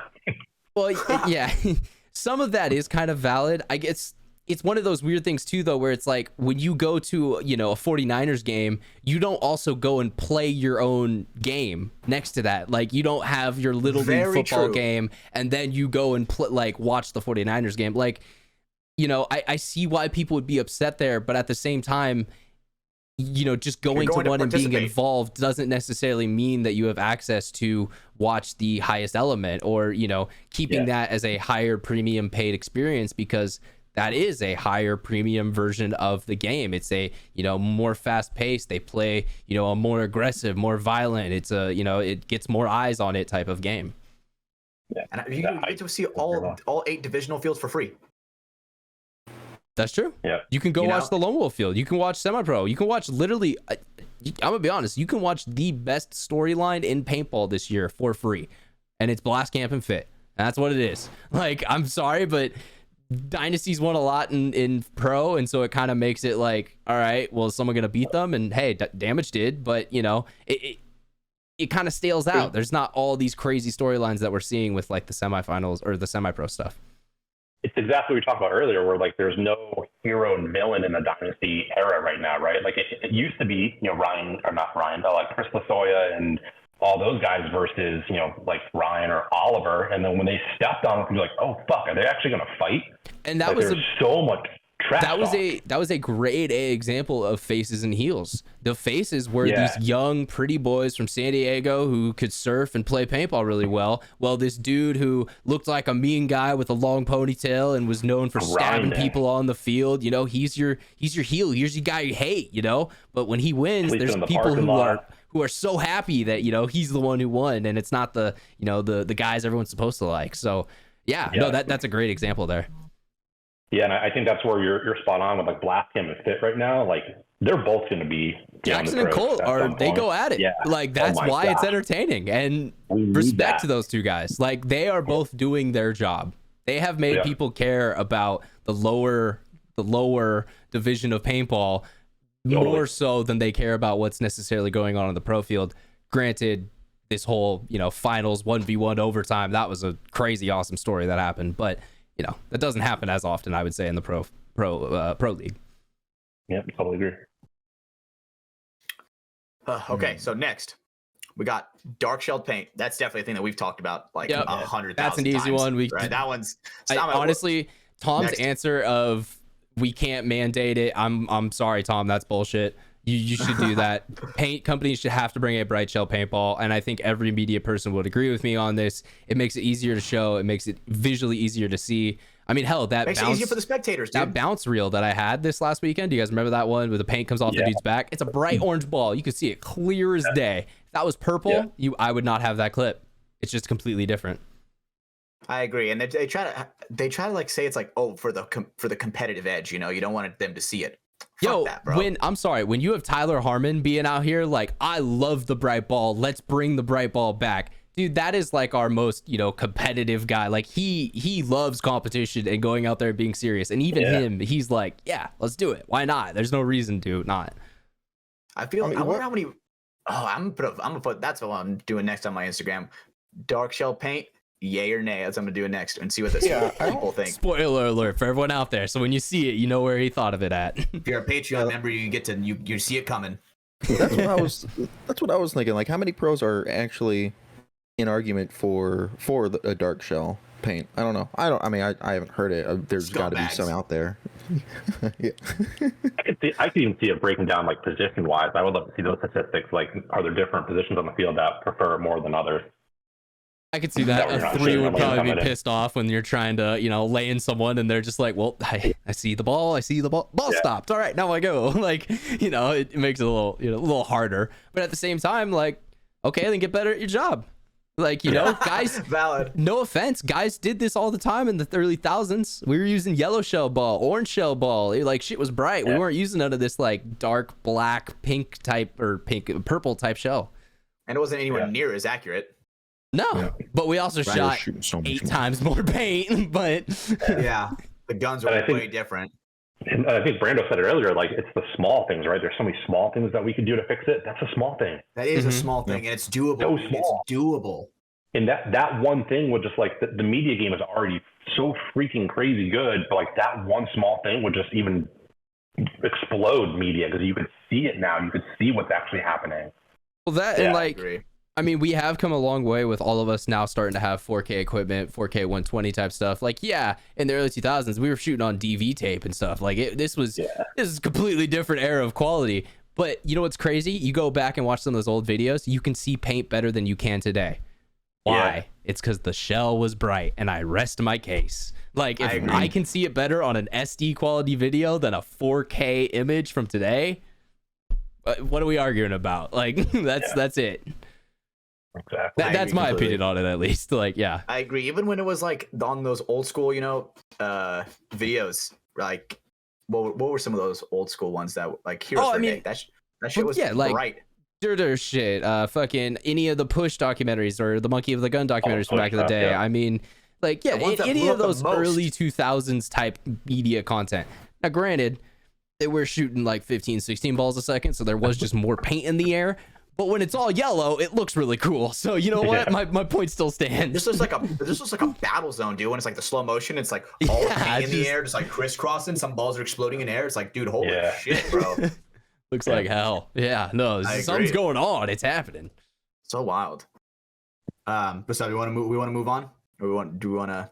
No, I mean, Like, yeah, I think we've kind of, I feel like we've gotten into this a good amount, this episode. I think a good kind of way to wrap up at least this topic is just, there are a lot of small things that I think are doable right now. But granted, there are still some things that I think we need to change or focus or, change that would be future type examples. So I think we're at this point where it's like, we're doing a lot of brainstorming, but we need to kind of filter it down to like, okay, what's doable this year, what's doable next year, and what's doable in 5 years. And then how do we get to those steps? How do we build that plan of, maybe Tom Cole's end dream goal, I know it is to get us in the Olympics.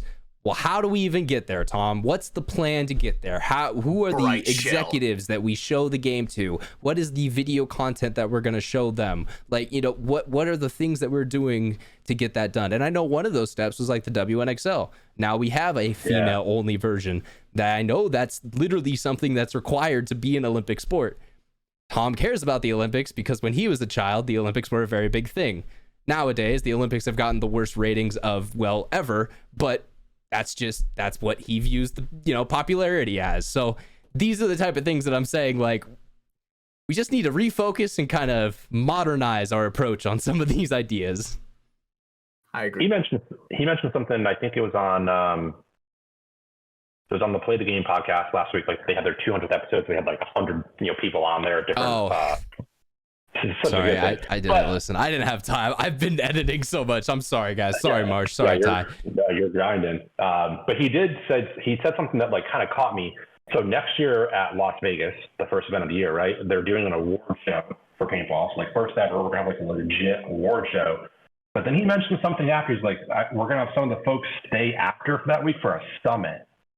Like, I want to learn more about that. So like, is it a summit to like bring people from different other parts of the industries to like even just a paintball? I'm like, hey, what can we do together to like move this? Like maybe we take 2 or 3 media guys, we take some people, some team owners, we take some, like Junior Brown, somebody that owns a company, and like bring all these like brick and mortar store owners, large, industry type guys, smaller development companies, and have a kind of general opinion of the industry. Yeah, and then put together like what can we do? What's our action plan as this kind of core group, and then you all go as I was just saying, is having a at least something that we have like we can reference to of like, all right, are we doing what we said? And if we're not, then we know, okay, we need to go back and look at something. Like we aren't sticking to what we thought our plan should be. Is that for the best or for the worst? Yeah. So totally, I hope it's something like that. I want to learn more. I'd love to be involved with it. I probably not. But at the end of the day, this is, I've said this quote before and I'll say it again. This is what I told Dan.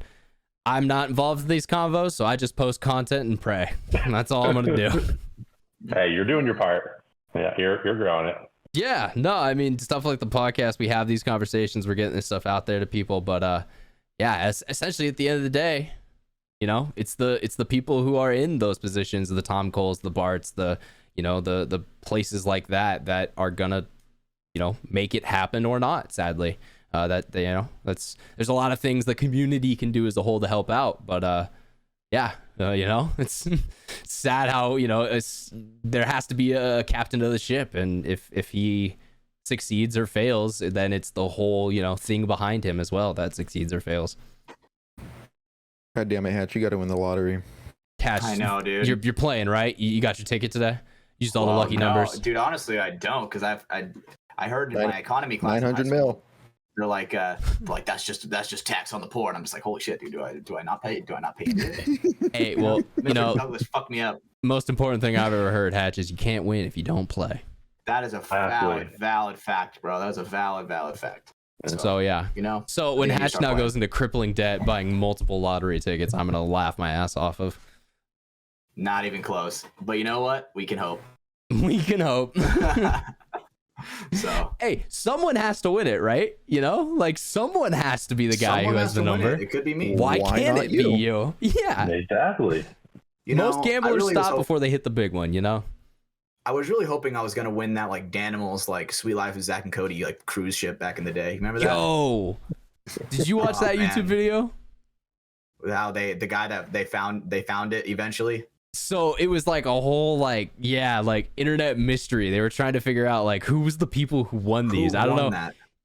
I know there's people who watched the Disney Channel during the time that this was going on because we were all kids. But yeah, for sure. Sweet Life of Zach and Cody. It was the shit at the time. Life on deck, dude. But Hell yeah, those Danimals commercials where you could like win a chance to go hang out with Nicole or Dylan Sprouse or some shit. I don't know. The whole thing was crazy. But yeah, no, interesting YouTube videos. I love those when you like go down a rabbit hole and you learned about like something that you never knew about before. It's always the best. Hell yeah. Watch Mojo gets me so good. I'm so ashamed with what you just said.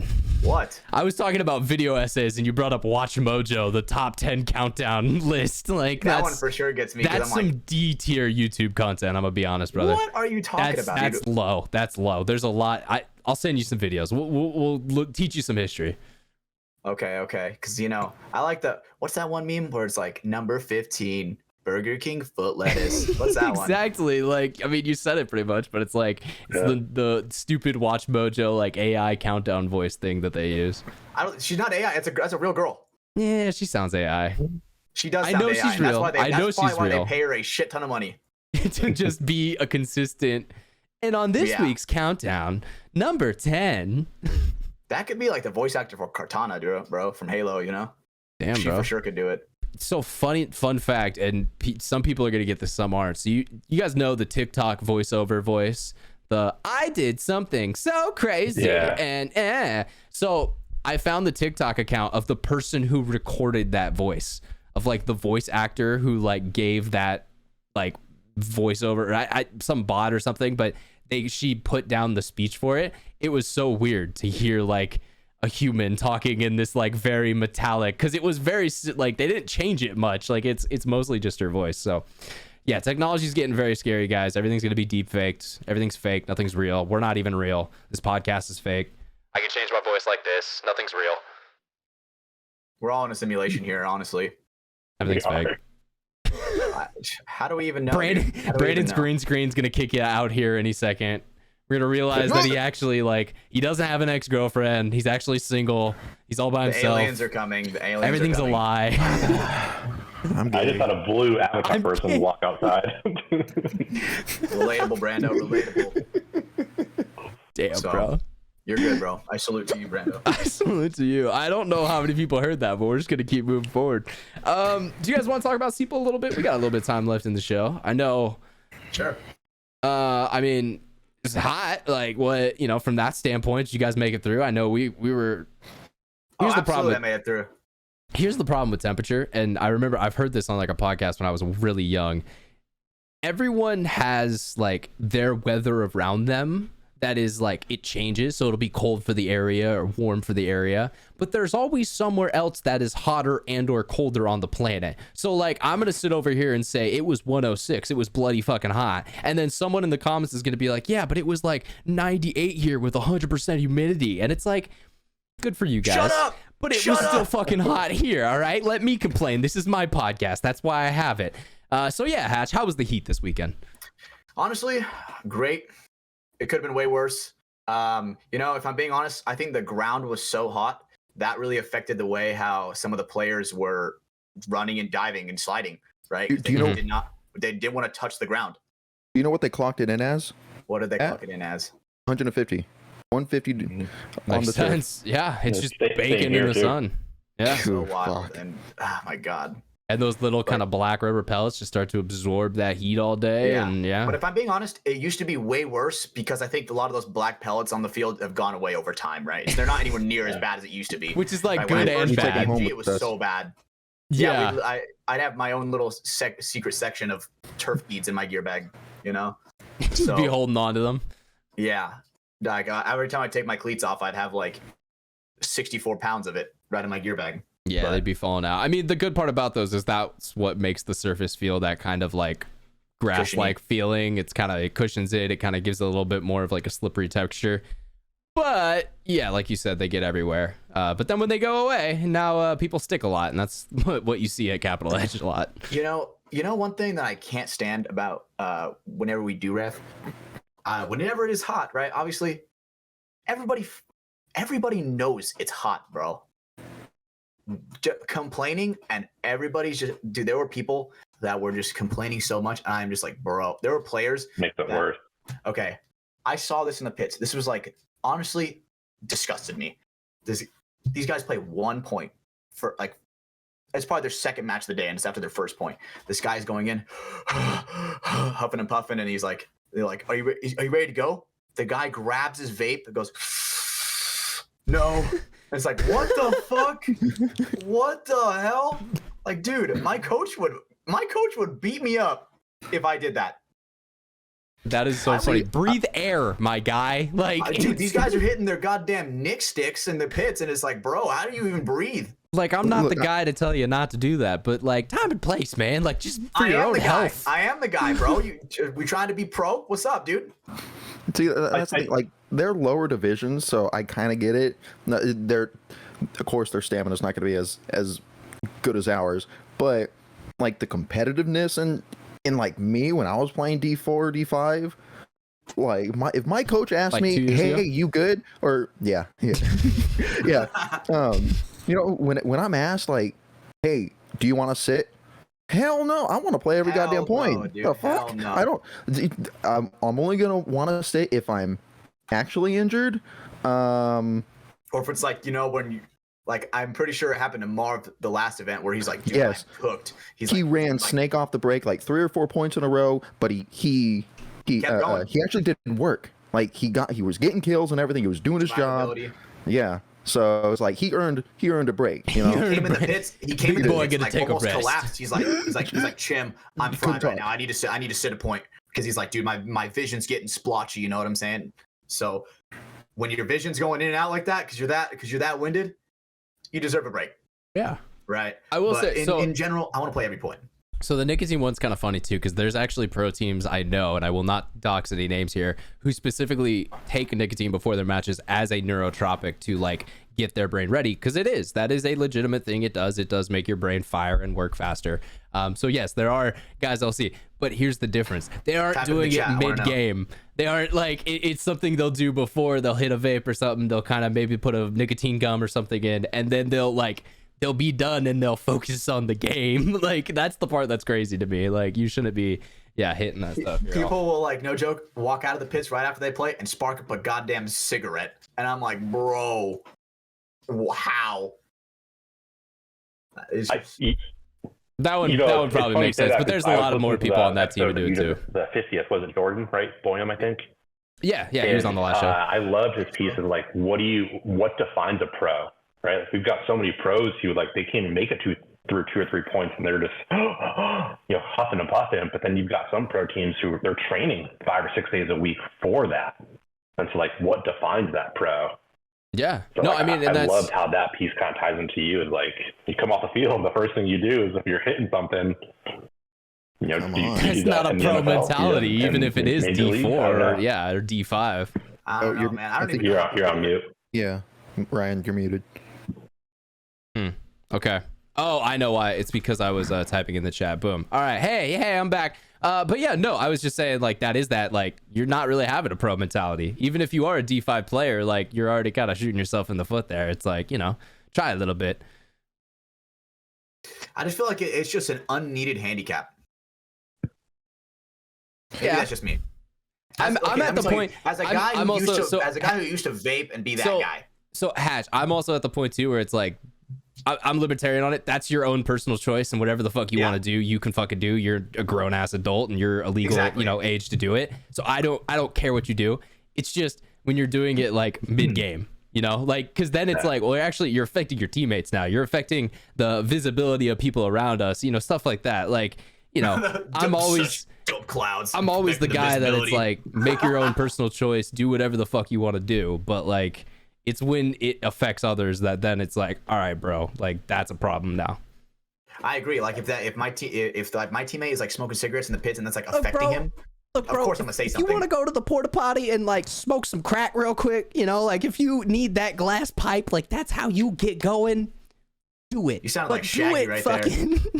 I know, because I'm trying to make this obvious that this is sarcasm, but at the same time, it's like, look, fucking go. Okay, fine, go to your car, be your own person, do that. Just Do it out of Why? sight, out of Don't do mind. it here. Like, yeah, like you're hurting so many people who's not you for no reason, Yeah. man. Yeah. So I guess that's my One thing about that. Because like I used to be a guy, like I used to vape, like I used to intake a bunch of nicotine. But if I'm being honest, I feel like ever since I quit, and because me and Cedar quit at the same time, my teammate Cedar, Papa Cedar, we quit at the same time, and me and him both told each other, man, I really have feel like I've noticed a difference in my stamina. Yeah, no, and that makes 100%. I mean, anything you're doing where you're inhaling something into your lungs, it's obviously gonna, it's gonna cause something going on in there. Like, it's particulate, it's matter that is gonna be, not supposed to be in there. I think my point is, I'm not gonna come on my podcast and tell you not to do something as a legal adult. And I kind of feel this vibe that you are a little bit right now, and that's totally fine. Like, if your personal choice was, hey, Cedar, I want to get better, judging like crazy. I'm gonna do nicotine. That's fine. I'm also gonna say though, like, you've got guys like Dylan Boyum, some other players that smoke cigarettes, and cigarettes honestly, and Dylan Boyum are like Popeye spinach. Like, but at the same time, like, he he has some decent cardio. Like, the dude doesn't get winded after 1 or 2 points. Like, so it's, look, make your own personal decisions. I just, from the context of like the visual of it and doing it in a time and place where it's not, gonna hurt someone else. That's kind of my biggest thing on it. I'm not your mom. I'm not your fucking dad. That's why I was just bringing up the scenario like in the pits where they were like, he was like huffing and puffing, and then he hits it, and he's like, "No, I'm not good to go out." Just dumb. And I'm like, "Bro, that is wild, I don't condone dude." that. No. Okay, so the finals game of the CEPL. Oh my god, were you there for that, Ryan? No, I took off, dude. It was too hot. So the finals game, first match. Who is that? For the third and fourth place. Who is that? Who was that, Brando? I don't even remember. It was excessive in shit. War. Are we talking War, right? yeah. D4? Oh, okay. Yeah, so War. Right. And so they have like literally the entire 8 minutes, right? And then I think excessive wins with like 2 seconds left, right? So the next game is completely an X-ball already. Oh, I see what you're saying. So like the other set or the other game in that set went super fast, so they had like 8 minutes left of X-ball to play during the heat. Oh god. So they played 1 point. And when they get a point, they played, and then but the other team, right? They played 1 point, and that was also kind of a long one. It was maybe like, what would you say, Brando? 4 minutes? Yeah, I'd say about half the game. A pretty lengthy point. So we're out there, and I'm kind of talking to the guys that are on the box that are getting ready to play, and then all of a sudden we hear on the all call, it's like, hey, these guys only have like 6 or 7 guys. These guys are struggling. These guys might have heat stroke. These guys forfeit. They give you the game. And that was how the finals went. So was that third, fourth, or was that first and second? That was first and second. Okay. So I'm going to be fully honest. I love you, Hatch. You did a pretty horrible job of setting up that story. So first and second place at the Seapool for D4.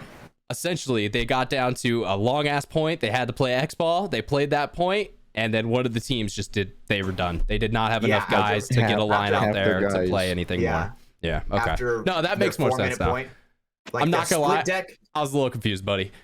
So I thought it was weird. They played the third and fourth split deck match before the first and second. Doesn't it usually go the other way around? I feel like it's gone both ways, either or. I mean, I feel like you're picking hairs there. They're usually in the same set, so that's usually the part that's important. I guess maybe have third and fourth go, because then the finals match is like the technical last game of the day. So that may be it. I'm grasping at straws on that one. I have no clue. But yeah, those guys were fried. They apparently couldn't really. Some of them were struggling to breathe. Played 4 prelim matches, and then what would that was 3 other sets past that if they had to play wild card semis and then finals. So yeah. So this is just one thing that I would say. And Brando, back me up. Imagine if we did that with Chim. If we were like, Chim, we can't go anymore, like, just give it to them. Yes. Imagine if we did that. What? What do you think Chim would say to that? We'd have to find a new team. I think so. I think you're completely right. I think you are legitimately completely right. Would all be gone. Dude. He would say, "What the fuck? What is wrong with you?" and then he'd probably cut us. He'll in that play. exact moment. He'll play the other half that wants to play. They'll play 4-on-5. They'll play 3-on-5. Like, Yeah. Our coach would not give up that game. There's no, especially a finals match. Yeah. But that's a good coach. Yeah. Yeah, and I think that's also the perspective of, the reason why you guys have, made the commitment of playing semi-pro paintball. It's not, it's not for the faint of heart, and I do like that there are tournaments like Seaple where guys can kind of dip their toes in and see, like, is this something I want to invest a lot of, maybe potentially years of my life and thousands of dollars into, or is this something it's a fun hobby, I like doing it, I like shooting paint, I like being involved, but I don't want to go get heat stroke in Philadelphia to go win some prize or something like that. It doesn't mean as much. That's where Hatch and I came from, pretty much.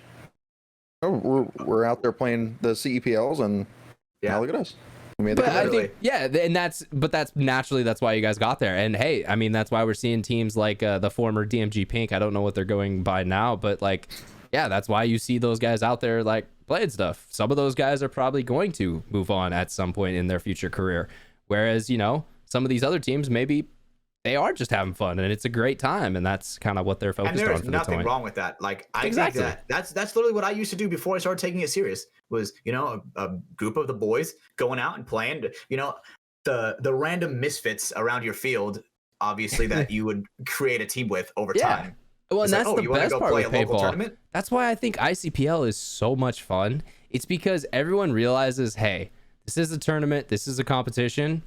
But at the same time, go drink half that 6-pack and let's fucking just have a good time today, And it's not this super ultra mega serious competition, which, don't get me wrong, there is a place for that. There are some individuals that will take it like that for sure. And I'm gonna be honest, you're kind of lame, all right? If you win an ICPL, cool, great for you, but like, you want a mech event, all right? That's go win an actual pro event. Then you're a cool badass motherfucker, in my opinion.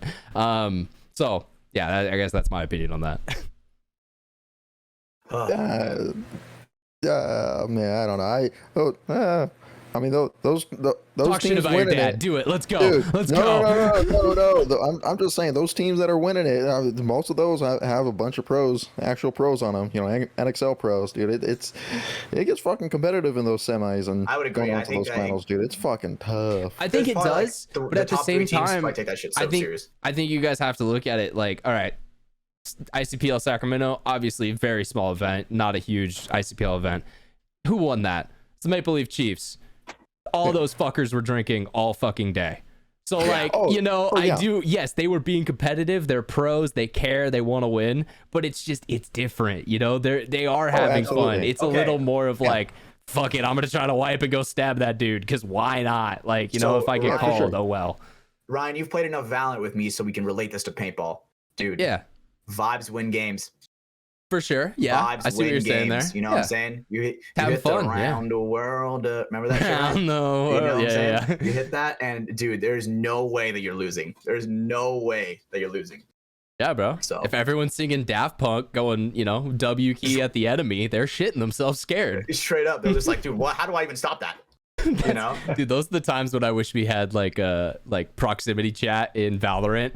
They can hear us creeping me and up Hatch like would that. have times where all 5 of our team would be just running together, singing this song, going through the map, and like trying to cause chaos. So dude, that would have been pretty fucking I'm the ultimate funny. vibe guy when it comes to video games. Like I'm like, all right, guys, let's get down into it. And either our teammates will love it or hate it. And I do like how you said that though. Vibes win games, and that's kind of what I guess I see the ICPL as. It's more of the vibe time. It's more of the, we're having fun. Whereas like those guys that are having fun will beat the super serious guys. They will. But well, yes, but at the same time, if you go over to the pro division, like let's just say you're on heat, you're a teammate of those guys.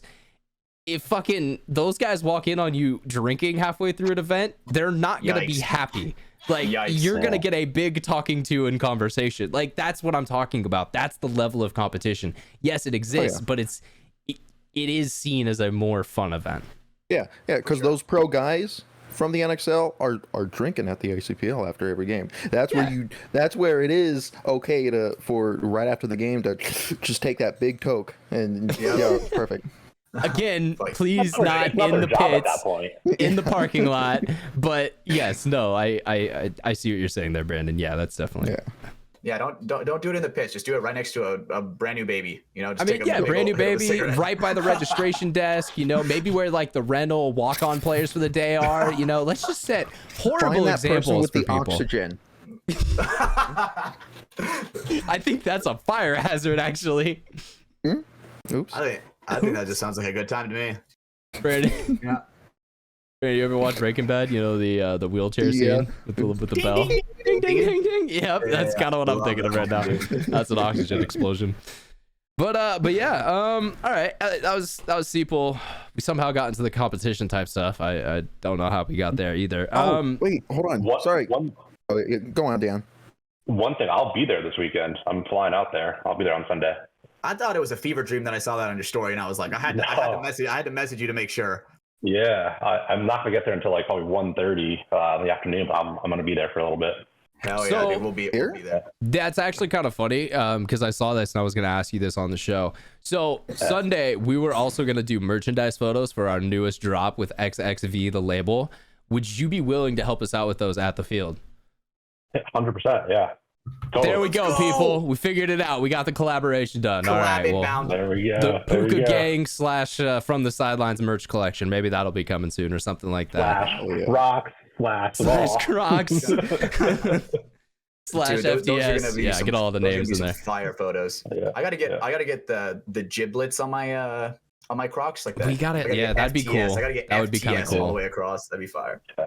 Or like maybe like a goblin or something. That'd be Maybe pretty that's fire. like Or that's the 104th episode. That's the 2-year anniversary. You get Croc giblets finally. oh, that'd be fire. That's when by the 2-year anniversary. That's when we have our Croc sponsorship and they send them for us. Yeah. Hopefully, brother. Do Hopefully. a DMG one.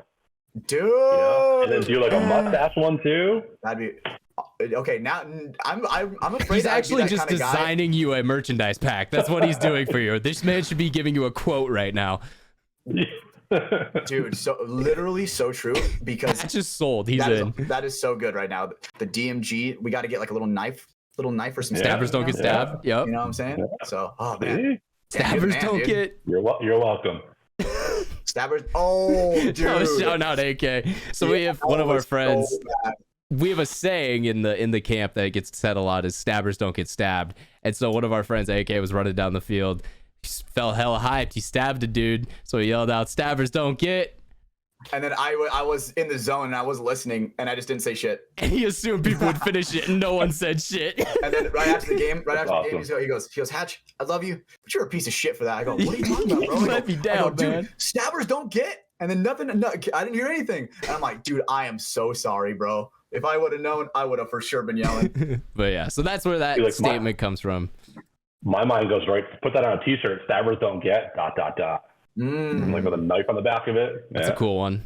That's a Just good one. That's a really the good one. like the underline, like the like missing Yeah. quote, like Yeah. everyone's got to fill it in, and then Yeah. it's just I was trying to think of a way to make that shirt bad, but at the same time, that's a good idea, so I'm not gonna do that. We're just gonna write that one down, and okay, cool. Copyrighted. Copyrighted. That audio trademark. Isn't that how that works? Audio copyright, something like that. This is it. ID has been protected. If someone does it out there, I can sue you.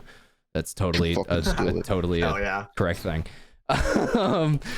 I wonder how that'll hold up in the court of law. But yeah, so all right. I mean, that was most of the stuff I talked about. I know maybe Brandon Hatch, did you guys have anything on your side you wanted to ask Dan specifically? Yeah. Okay, so I saw those photos that you have in your office, the dynasty ones.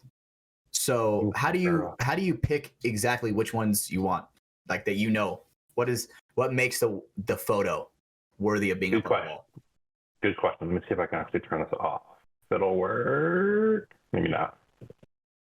I can't. They are behind him, but Go to his Instagram. Go to his Instagram. Go to his Instagram. Yeah, There we just go, on Instagram, yeah. There you go. So I think for me, when I'm out on the field, there's just like, and Ryan, maybe you know it too, there's just a certain moment where you capture something and like you just have this feeling of like, holy shit, like that's such a powerful moment right there.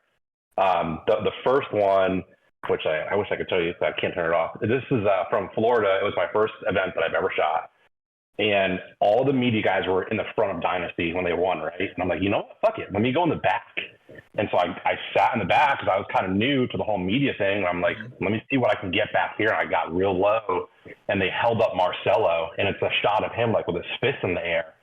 And like, I literally had goosebumps as I'm taking this picture. And like, so whenever I have that type of feeling, like when I have that type of emotion, when I'm taking something, that's where like it's going up on the wall. Wow. Okay. Ryan got a really emotional one when I know exactly what you're talking about, because I had that same moment right after they won D3 World Cup in 22, or was it 21? 21. Damn, it was already 21. But yeah, right after you guys won that, you were hugging your mom, bro, and yeah, I caught that little hatch on hatch action. So it was wild, honestly. Such a roller coaster. I honestly shed a tear, bro. Yeah. Manly men hate to admit it, right? But dude, I shed a tear. It's okay. Men like cry too, Hatch. Just the raw emotion of, like winning. Because the thing is, not only my mom, I flew my best friend JB out there to be like our pod guy for the weekend, right? So this was his first tournament ever. And like, shout out the Sam, man. Yeah, shout out Jay Bizzle, right? And the thing is, that was his first tournament going to ever. And the guy, we win it at World Cup, and we gave him a ring because he deserved it, right? He worked hard all weekend, right? So Brandon's like, I don't have one of those. Like, I know, Brandon, you were a little late. You weren't on that team yet. Brandon But goes, hey, damn, they another won World person, Cup. I'm gonna try out. Shout out another person, Dan, who you may not know, who is actually on that roster, Enrique. Enrique was on that roster and actually won D3 Cup with these guys. Really? Yep. No shit. I did not know that. Yeah, so that was when Ivan obviously was playing for DMG, so Enrique still was feeling that itch and wanted to jump in, and Hold on. He got the photo, or no, he's got the framed, I got the big boy one. We might have too much of a glare, but Enrique. It's a savage lineup. Here. Yeah, we got Enrique. Right, we got Dina, who doesn't play anymore, fucking goober. We got Nico. We got my boy Nico. Nico doesn't play anymore, goober. No, so Nico's actually moving away, and I think he's gonna try to go play wherever he's moving to. Oh, okay. Shout out, Nico. We got AK-47 inches himself.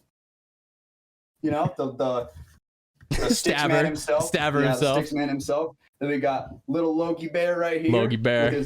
So, fun fact, I actually wiped my ass with that Hormesis headband he had on. So, and then we got the Hammer mustache himself, Austin Hammer the Hammer. Yeah. You know what I'm saying? So he was playing really solid that event. We got Papa Cedar, who actually has a very inspiring story on this whole World Cup win. And then hardest working man to paintball. That's and then Hatch before the mullet fully grew out. So yeah. Dude, no, that was when I had to shave my mustache off because I lost the duel. That's true. Yeah. So cool. Hey, this is proof that Hatch will always commit to his word. Mikey Rena, his favorite pro player, was in town, and they had a little coin duel 1v1, and they also decided to put mustaches were on the line. A mustache on the line as well, as both of them had them at the time, and Hatch sadly won, or Hatch sadly lost, so he lost his mustache. But literally, since that moment in time, that has been on his face. Like, it has been since that day that These mustache are still started. The winning follicles. These are still the winning follicles, dude. No bullshit. That's kind of weird, bro. It's years at this point. I love Mikey. He's such a good guy. He reminds me, like, every time I see him, I always think of Bruce Wayne, like the Dark Knight, because he's quiet. He's always wearing black. His hood's always up. He never talks to anybody. Then when he gets on the field, like, he's just a friggin' bat. You have no idea where he comes for you. I always like Mikey's really respectful on the level too of, like, he doesn't start shit. Yeah. He ends shit. He doesn't start it. Yeah. And I've seen a couple moments, because obviously when you film, I mean, you watch all of the game because you're tucked in, locked in for, whatever's going on, and you see those little moments of like, oh, is that starting something? That was a couple extra balls. He's looking at him, and then obviously, the next point he goes out there and shuts it down, and it's like, all right, you made your choice. Mm-hmm. Yeah, he's That's a what good I like guy. to do, Yeah, I feel like I really toned down my overshooting this year for sure. You did. You have. I give you shit about it all the time, but you have it. I always go back to that Enrique clip because that was the biggest, like, I don't know. That was the biggest sign that you may have a problem that you don't notice. Yeah, was when you're like, I only gave him 4. Hard cut to slow motion of 1, 2, 3, 4, 5, 6, 7. It's like Hatch. Yeah, that's pretty much what happened. I only shot him 17 times. You know why? he's got to untrain his brain from that finger tapping app from years ago. He's going so fast. He's used to just writing it from middle school. Damn, comes back to I that. I had to make sure I was like the fastest gun in Fresno. You know what I'm saying? Come full circle. Hey, well, speaking of that, actually something I do want to talk about because I teased it earlier, but we didn't get into it. And you brought up Logan there, so shout out Logan. Me and Logan actually last week won officially the first tournament ever held in Infinite Tournament Paintball. It was a lot of fun. We played Enemy of the State, hosted a 2v2 event. Those are my teammates right there. We went up against some pretty hard people. Like there was obviously some teams that, you know, they're new, they maybe haven't played it that much, and you know that we walked through those games, but like we lost one of our prelim games like 6-7, so it was like a race to 7 format. So hey, we lost literally last possible point there. But yeah, we went into the finals and won the finals 7-1. So pretty, you know, I was happy with that. You said, "Give me my headband, little man." I thought that shit was Logan got funny, so dude. hyped. Oh my God. Obviously, like Hatch just said, what we were playing for was a headband. It's part of their anti-hero drop. Funny. It's a Venom headband, so it's got like the Venom kind of like teeth kind of embroidered on it. There's other cool details that Enemy of the State threw in there. The cool part too is it's a 202 headband. So me and Logan will have the only 2 copies that are ever made, which is, you know, it's cool. That was our trophy. That's what we won, and it'll be cool to, you know, wear that out the field. So if you see me have that on, you'll know where I got it from. But I did want to give a shout out to the guys over at Enemy of the State for, you know, taking the time setting that up. We were doing that for like 7 hours. It took way too long, but at the same time they stuck through it. They, you know, committed to their word. They got it all done, and hey, at the end of the day, it worked out for me. So I'll definitely take it. It ain't easy to get like to round up all these people, especially over the internet. Oh man. Yes. Yeah. And the amount of people who are always like, yeah, I'm there, I'll do that. And then like something happens at work today and they just completely forget about it. And you know, like people are very flaky. So the only thing worse than hurting cats is hurting virtual paintball players. That's probably a great ass point. Yeah, because paintball players are worse, but oh God. Yeah, and now it's like we're not even in person, we're over the internet. Oh my God. Dude, that's shout out all the guys on the DMG Pro team from, you know, when I was doing Rebirth, because that was always the moments I'd have where I'd be like, God, trying to get you gentlemen to like come do an interview or something. Like it would be so difficult trying to have, you know, these 20-year-old dudes trying to be organized and stuff. But there were times they got it together. I remember that, you know, hard cuts that video where Dylan got hit in the head with the pillow. I remember him being pissed off, and mainly he was pissed off because they just wanted to like get it done. So, you know, a little bit of respect there. He wanted to, you know, help get the actual product made before they went on with the rest of their shit. But yeah, no, those moments are always funny when you gotta like herd cats, because goddamn paintball players, man, they're unique. Mm-hmm. If you guys haven't seen that yet, go watch that video, because it's the first time I've ever seen Ryan nervous. He was like, for the points, like taking deep breaths and like just getting ready to get into the grind. I've never seen you like that before. Well, and that's always, so it's funny. That reminds me of a conversation that I had with Alex and Blake at one of Dynasty's team dinners. It was Sunshine State this year. Blake was telling Alex the story of when we both played the Mech X-Ball event together. And it's funny because Blake mentioned in that specifically, like Ryan's attitude, like he gets really into it and all this stuff. And I remember just being embarrassed at the moment, but then at the end of the day, like, that is just what it is. Like when I'm actually competing, I give a fuck. But like any time else, like when I'm doing media, that's mostly why, is because it's like, I'm not gonna, like, I don't have to care right now. Like it's because I don't know. And you guys probably feel it too. I mean, you guys want to win every time you go out there, but that I don't know. I love competition. I like winning. I don't like losing. I enjoy having fun while winning. That's like my thing, right? I can see that. A little bit of skip to my lube while hitting the buzzer, you know what I'm saying? A little bit of Mario noises getting out wide. Yeah. So you know how it is. Because if you're not having fun, what is even the point? That's the point. Yeah. That's true. And I mean, shit. If Paintball's you look one of those at things where I was born to be around it. Paintball is one of those things where I was born to be around it. Mm-hmm. Well, I was gonna say, if you look at the example of who is the like best team right now in the past 3 or 4 years, well, I'd probably say it's Dynasty. Those guys have a lot of fun. Like, you know, I'm not saying they're the only ones who do, or you know that they do it in a unique way, but like, yeah, they seem to genuinely enjoy going to the paintball field, and so something's working there. Dude, today this is actually okay. Sorry, yeah. Today on my lunch at work, I watched the mic'd up video that you had, Ryan, of Alex Frazier at the Golden State Open here last year. Yeah, dude, he's just so much having so much fun. It's awesome. That was the start of Alex's arc into, content's cool. And like, I will say it is kind of funny because obviously, Alex loves Dynasty. He has his whole entire life. He obviously wasn't happy that they lost the last event, but at the same time, I feel like a part of him was kind of happy that Jacob was, able to have a great moment and they were able to get a storyline of another team winning. Paintball. It's good for paintball. It's honestly, selfishly, it's good for his doc and all that stuff. But at the end of the day, I think he was like, this sucks, but okay. Like, there's worse things. He moved on. Yeah. You get over it quick. So exactly. Yeah. What were you saying earlier, Dan? Oh, we were talking about like fun, right? Like, why do we play? It's for fun. Yep. Shameless plug. My fiance started up and runs the Why I Paintball account on Instagram. If you haven't seen it, go check it out. Yep. Shout out last round. His answer was the best. I was on there. Yeah, I think gotta protect his virginity. Yeah. He's saving it for Taylor, guys. Ryan, he is. But Ryan Greenspan sent his to her, and I'll read it to you. It says, "If you don't love what you're doing, then why are you doing it? When I stop having fun playing paintball, that's when I retire."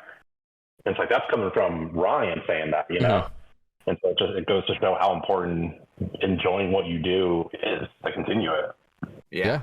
No, and I obviously, I haven't known Ryan for years, but, in the little bit of time I've gotten to know him and, this obviously seeing stuff about his life, throughout it, he seems to be a type of guy that, he does whatever is in his head. So like, yeah, I very much believe him that if this game wasn't fun, he'd be going out surfing or, doing the other shit that he wants to do with his life. So yeah, that makes a lot of sense. There's probably a good nugget of honesty for people to look at there of like, if this, like, if you don't even enjoy going to the field, you're starting from a bad square one. Like before you even get there, you're in a negative mindset. That's, I think. Go ahead, Dan. Go ahead, Dan. Yosh posted something a few days ago. I've seen this like picture, not paintball related, but like it's a picture of like a street light. It's like in the caption, it's like, you never know when you're gonna like go play basketball the last time for your childhood friends. Like you never know what's gonna happen. Oh, and Yosh, he kind of Yosh recreated it where it's like you never know when the last Sunday is with your friends. Something, whatever it is, and it just exploded. Yeah. And I try to think of that like every Sunday when I'm like here at my local field, like I don't know when the last time I'm going to see somebody. Like maybe this is their last day where they're like, you know what? I don't like paintball anymore. It's too expensive. I'm not showing back up again. Yeah. I may never see that person again. No, like, I mean, so I remember seeing a post along similar lines like a couple months ago. It may have been Inspired. It may have been one of these accounts. I don't fully remember, but sorry, whoever made it out there, I saw it. I'm sorry, man. But the main thing was like, you never know, who's not going to show up to the box anymore. And it's funny because you don't think about it, but Hatch, when we look at the, the group of guys who were out there during the rebirth year, how many of those guys are around the field anymore? None. And I'm about to tell you some real shit about none, that. But it's maybe Very a 10%, few. like Less it's, than that. yeah. And I fucking miss Sky, bro. Like he's one of those dudes. I'm like, when he came back to ICPL, I was so happy. Sky inspired me in ways that like words can't even describe. Like Sky's one of those dudes that broke my heart because he was a guy who loved paintball, and then paintball was no longer fun. And that, like, seeing that transition happen was just it was broke my heart painful. For sure, without a doubt. Because especially he was one pushing me really, really hard to be like basically almost the person where I am today with my competitive edge. And awesome. There's times where you look at the box and you don't recognize anybody out there, right? And it's honestly, I've been in the DMG program for a long time now, right? Coming up on 6 years, man. Worked my way out from the very bottom of the totem pole, where my team couldn't even have a stable roster for a single event, right? But now I'm at not at the top of the totem pole, not anywhere near the top of the totem pole, but definitely higher than I was. And now it's like I don't even know some of these people, which is honestly shame on me for that. Straight up. I need to do work on being better associated with everybody in the camp, because there's some people where they're on the box and I have never seen them before. Yeah. And they're wearing a some DMG of that jersey. is, I will say, Okay. See, like you just sealed it there, because I was gonna say some of that is like Capital Edge does get, you know, guests come through and they want to check out the field and stuff, but there's some people that just don't really. There's some people that just don't really know. Yeah, and I think some of that's on both parties too, because I think there are guys who have started to show up to the field on a more regular basis who do still kind of keep to themselves, whether they might be a little bit more shy or you know, a little bit afraid to speak up. Like, look, you got the kids like Noah, like Gio, like you know, all these DMG kids who do not care, and they're gonna come up and they're gonna say what's up to us. But you know, there probably are some people who are a little more nervous to say what's up to semi-pro guys or when Dynasty's out there. I hear this all the time whenever Impact's out there or Dynasty's out there. I wanted to say hi, but I was just too nervous, or you know, you guys were, you looked really busy, or you were in the middle of something. Just go up to them, guys. They don't give a shit. Like, yes, if they are actively in the middle of like a conversation about practice, give them their space, give them their time. But if it's like a good moment, they will always take that 10, you know, not 10, but like 5-10 minutes, you know, whatever it is, just to kind of have that conversation, say what's up. If they gotta go, they gotta go. But most of these guys are completely happy to at least, you know, hey, what's your name? You know, I'm you know, insert player name here, nice to meet you. You know, so, and you got to think about it, for these guys it probably feels cool too when you're able to connect with someone who's, hey, I'm a fan of you, man, like, you know, it's cool to talk to you, and they probably feel a bit of that in you know, return as well. Like, you want to talk about how do you grow the sport? Like, that's it right there. Like, pick one player every few weeks, and like, I've seen this guy for the past month. Yeah, I don't know who he is. He's always quiet. Go walk up to him, be like, hey, I'm so-and-so. I see you out here a lot. Like, what's your goal in the sport? Or like, what are you trying to do? Like, that's where you can give back, and maybe in 6 years he'll be you. Maybe he'll be on the box when you're, you know, up in the pro division. Mm-hmm. That's a dream. Maybe they might pick up a dog and name it Bunker, and then you could steal that someday. That might be, you know, a successful thing. And you are a philosopher, bro. You are a philosopher. God, you are hitting me with some dialogue that my brain just is turning. When you have a lot of this in your beer and your mustache, yeah, it starts to know what I'm talking about. Yeah, it comes in for a reason. It's the wisdom showing through. But yeah, exactly. No, I mean, we sincerely appreciate it, Dan. You know, dude, I think it is good to get a perspective from someone who maybe you know, you've played the game for years of your life now, but you're coming into the media and kind of more business aspect of it from a more fresh set of eyes. And so I think it is always good to kind of just, you know, hear people's perspectives, hear their opinions, hear their ideas. I do like how you know, made the point on, now we got to start acting on those, but you know, that's the summit type stuff. That's the, you know, stuff where we need to come together and figure out what that action plan is, so then we can take that next step and start acting on it. Yeah, and I'm gonna do exactly what he said. I'm gonna do when it comes to selecting one person in the field. You know, but hey, I'm introducing myself. Like, Dan, you are the originator of that. Now I'm going to give you credit where credit is due. And let me tell you, no bullshit. Brian knows I'm a man of my word. I'm gonna do it. Yeah, he does. Like, you know, so if I look back to like when I started this whole crazy thing, I think it was last November. I picked up a gun for the first time, you know, in probably 5 or 10 years.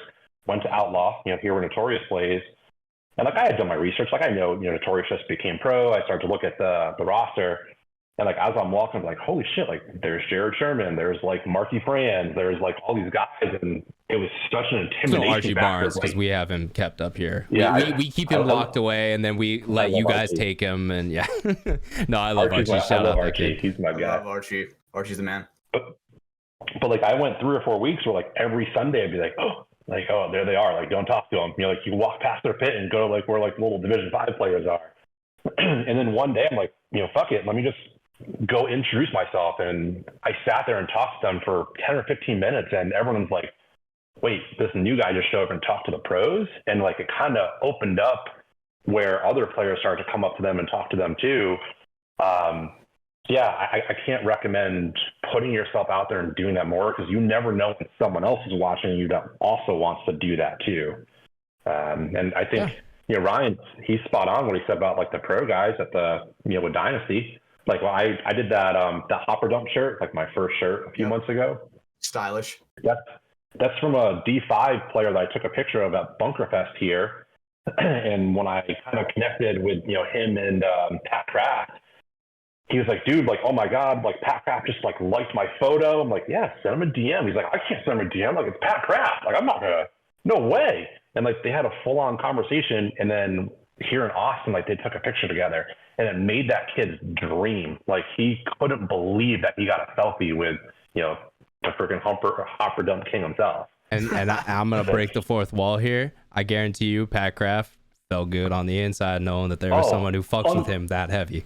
Like it's a mutual 100%. beneficial type thing. There's, you know, it feels good for both parties. Like, all right, I respect that. Thank you for taking the time out of your day to tell me that you like me. Like that means a lot. So when I signed my very first autograph, Brandon was there too. Dude, that was like the next level, like butterflies in my stomach. Yeah. Oh, in Florida? Yeah. Yeah.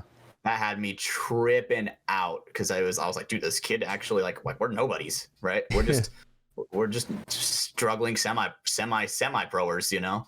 You're a semi-pro player. I hate when you say that, bro. You've won games in the division. You are a semi-pro player. It is okay.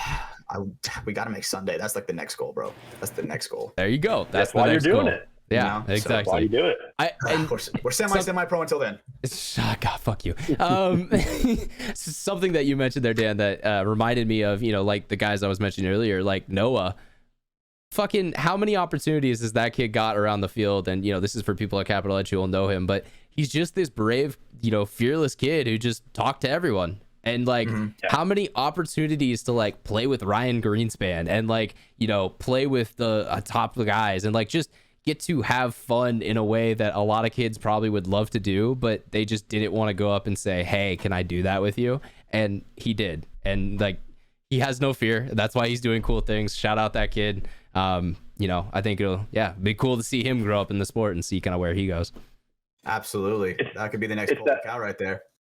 Exactly. It's that Gretzky quote, right? Like, I'm going to butcher it, but like you miss all the shots that you never take, something like that. Like you Michael never Scott. know. Yeah, Michael Scott, yeah, exactly. That's definitely the originator. The second you said it, I was waiting. I was like, whenever he finishes, I'm gonna just get the right quote in there. Yeah, there you go. What a good one. But yeah, it's so true because I mean everything with the media stuff for me.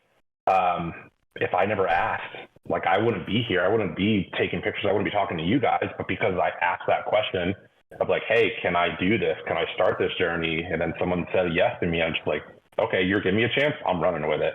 Mm-hmm. Mm-hmm. And I think that's a lot of people's downfalls. They don't do that.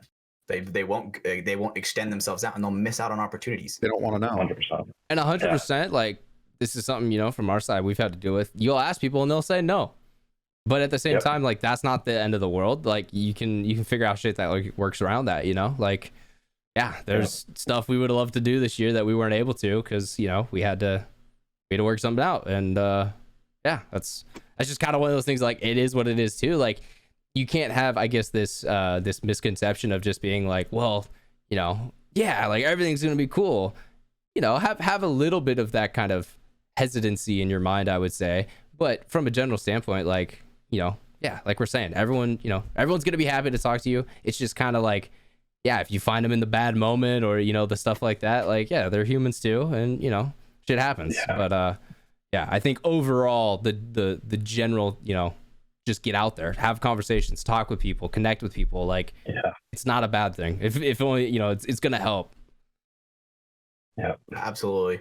So reach out, get some help. Reach out, get some help. I know. Yep, know exactly what you're talking about. All right, guys. Well, I just looked at the time bar and it said 2 hours and 16 minutes. So I think it's time that we wrap this show up tonight because I think we've done good. And Brandon, we're not doing 4-hour shows yet. We're not yet. That's not. Oh my! I know you want 4 hours, but you also talk like 20 minutes during the 2 hours. So wait, is that what it is? So that way you'll have an actual hour of conversation. You mean like 2 seconds? That's what I'm saying. My ass. So you need the 4 hours to get all of that in there. All right, I got you. Yeah. Hey, by the way, just to confirm, puka shells have been ordered already. Puka shells have been ordered. All right, let's go. Mm-hmm. Got to see some photos in the motherland next week. I think I'm gonna get mine directly out of Hawaii, straight up. I think I'm gonna get mine. I think I'm gonna get mine some authentic. You know what I'm saying? You know, you can even take a picture. I'll even accept a collaboration on that. Send it my way. Let's go. Just gotta get it out there. So yeah, let Dan have it, or Dan's putting it out there. If anyone posts puka shell necklaces, free collab tag, just boom, right up there. Yep. Hey, and be sure it's the right person that you're Yes, collabing with. this is a great point as well. Yeah. Shout out HK Army. They apparently watched the show, but not enough to know which one of you is which. They know that you guys are both here. It's the balaclava, dude. I'm telling you. That legitimately gets confusing. Yeah. So I mean, if you're watching this back on the public version, HK Army posted a reel today, and they tagged Hatch in it. Brandon, do you want to tell him who was in the reel? It's literally just me in the back center shooting and talking. That's great. it. That's the whole We all reel. thought Hatch was gonna pop up, or they were gonna pan over to Hatch or something. Nope, it's just fixated on me. Yeah, I'm like waiting. I'm like, when am I coming out? When am I coming out? Let's go. Okay. Let's go. All right. And then I didn't. And that was it. And so I'm just like, okay, all right, not bad. I was gonna say it reminds me a lot of the Enrique Ivan type controversy that we've had before, where people have called them the same person as well. They're not. They're two different people, but they do kind of look similar. Really? What? It's almost like they're brothers or some shit.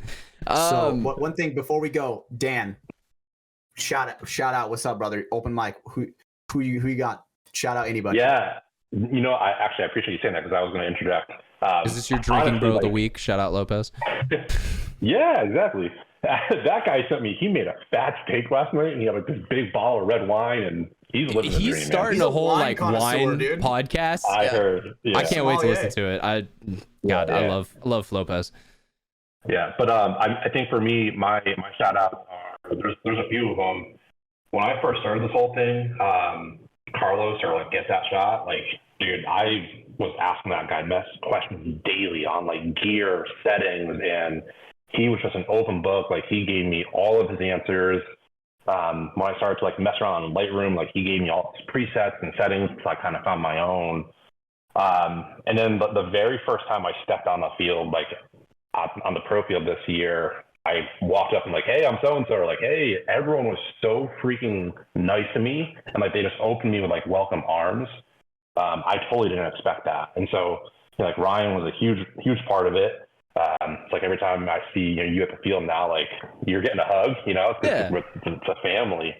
Well, I think my biggest thing is I respect talent.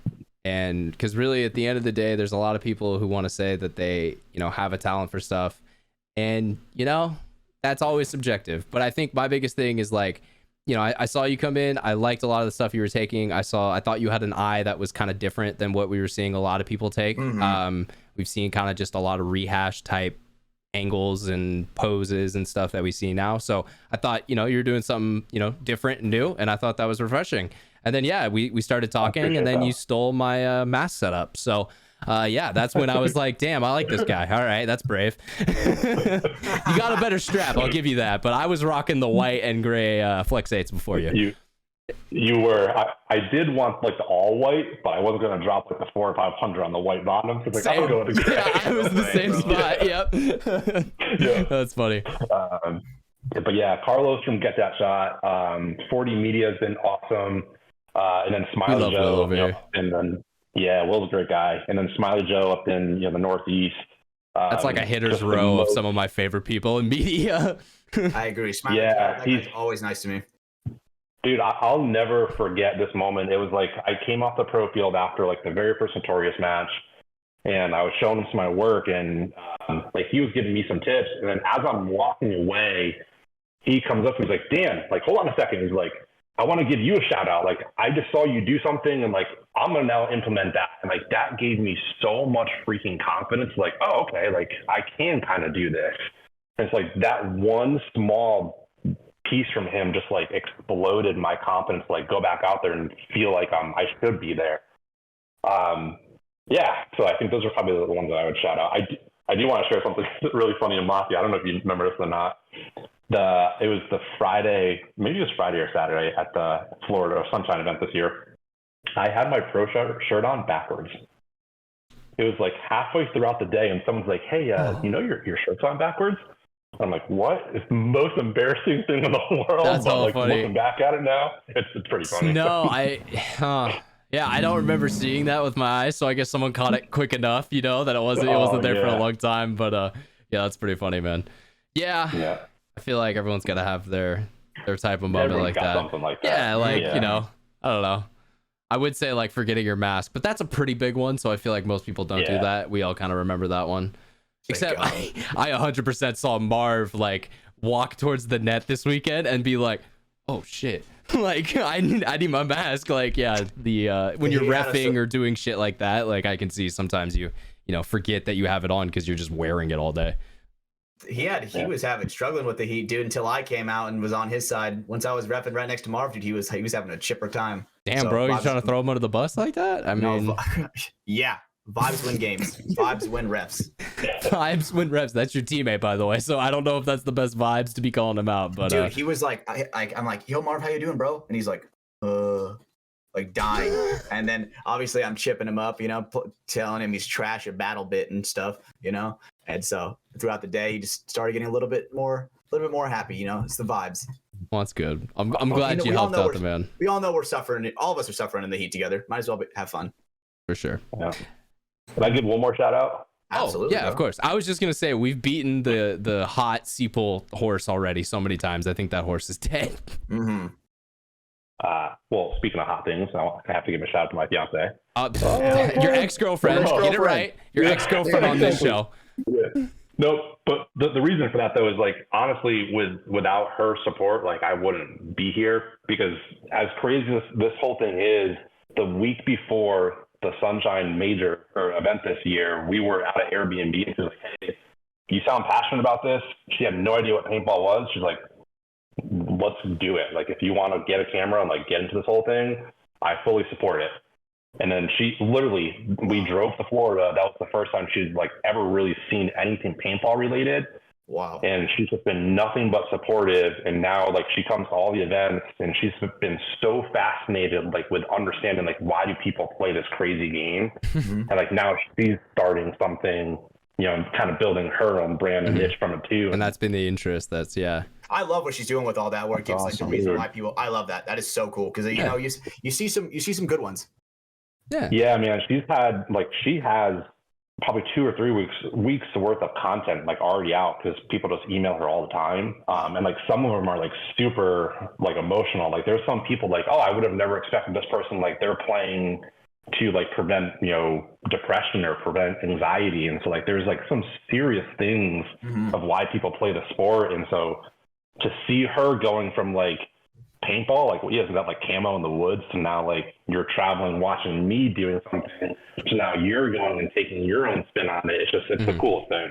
Yeah. So I have to give her a big shout out. And that is a niche that is needed in kind of this new social media market where we have guys like her, Inspired Paintball, like there's people that are putting out the stories, and like that's a valuable thing just as well. That's just as valuable as all these reels or all this stuff, because like we said earlier in the podcast, it's the human story that gets people interested in whatever it is. Yeah, totally agree. Yeah. Well, on that note, guys, I got a couple things I got to remind you of real quick, but yeah, we're gonna get out of here kind of soon.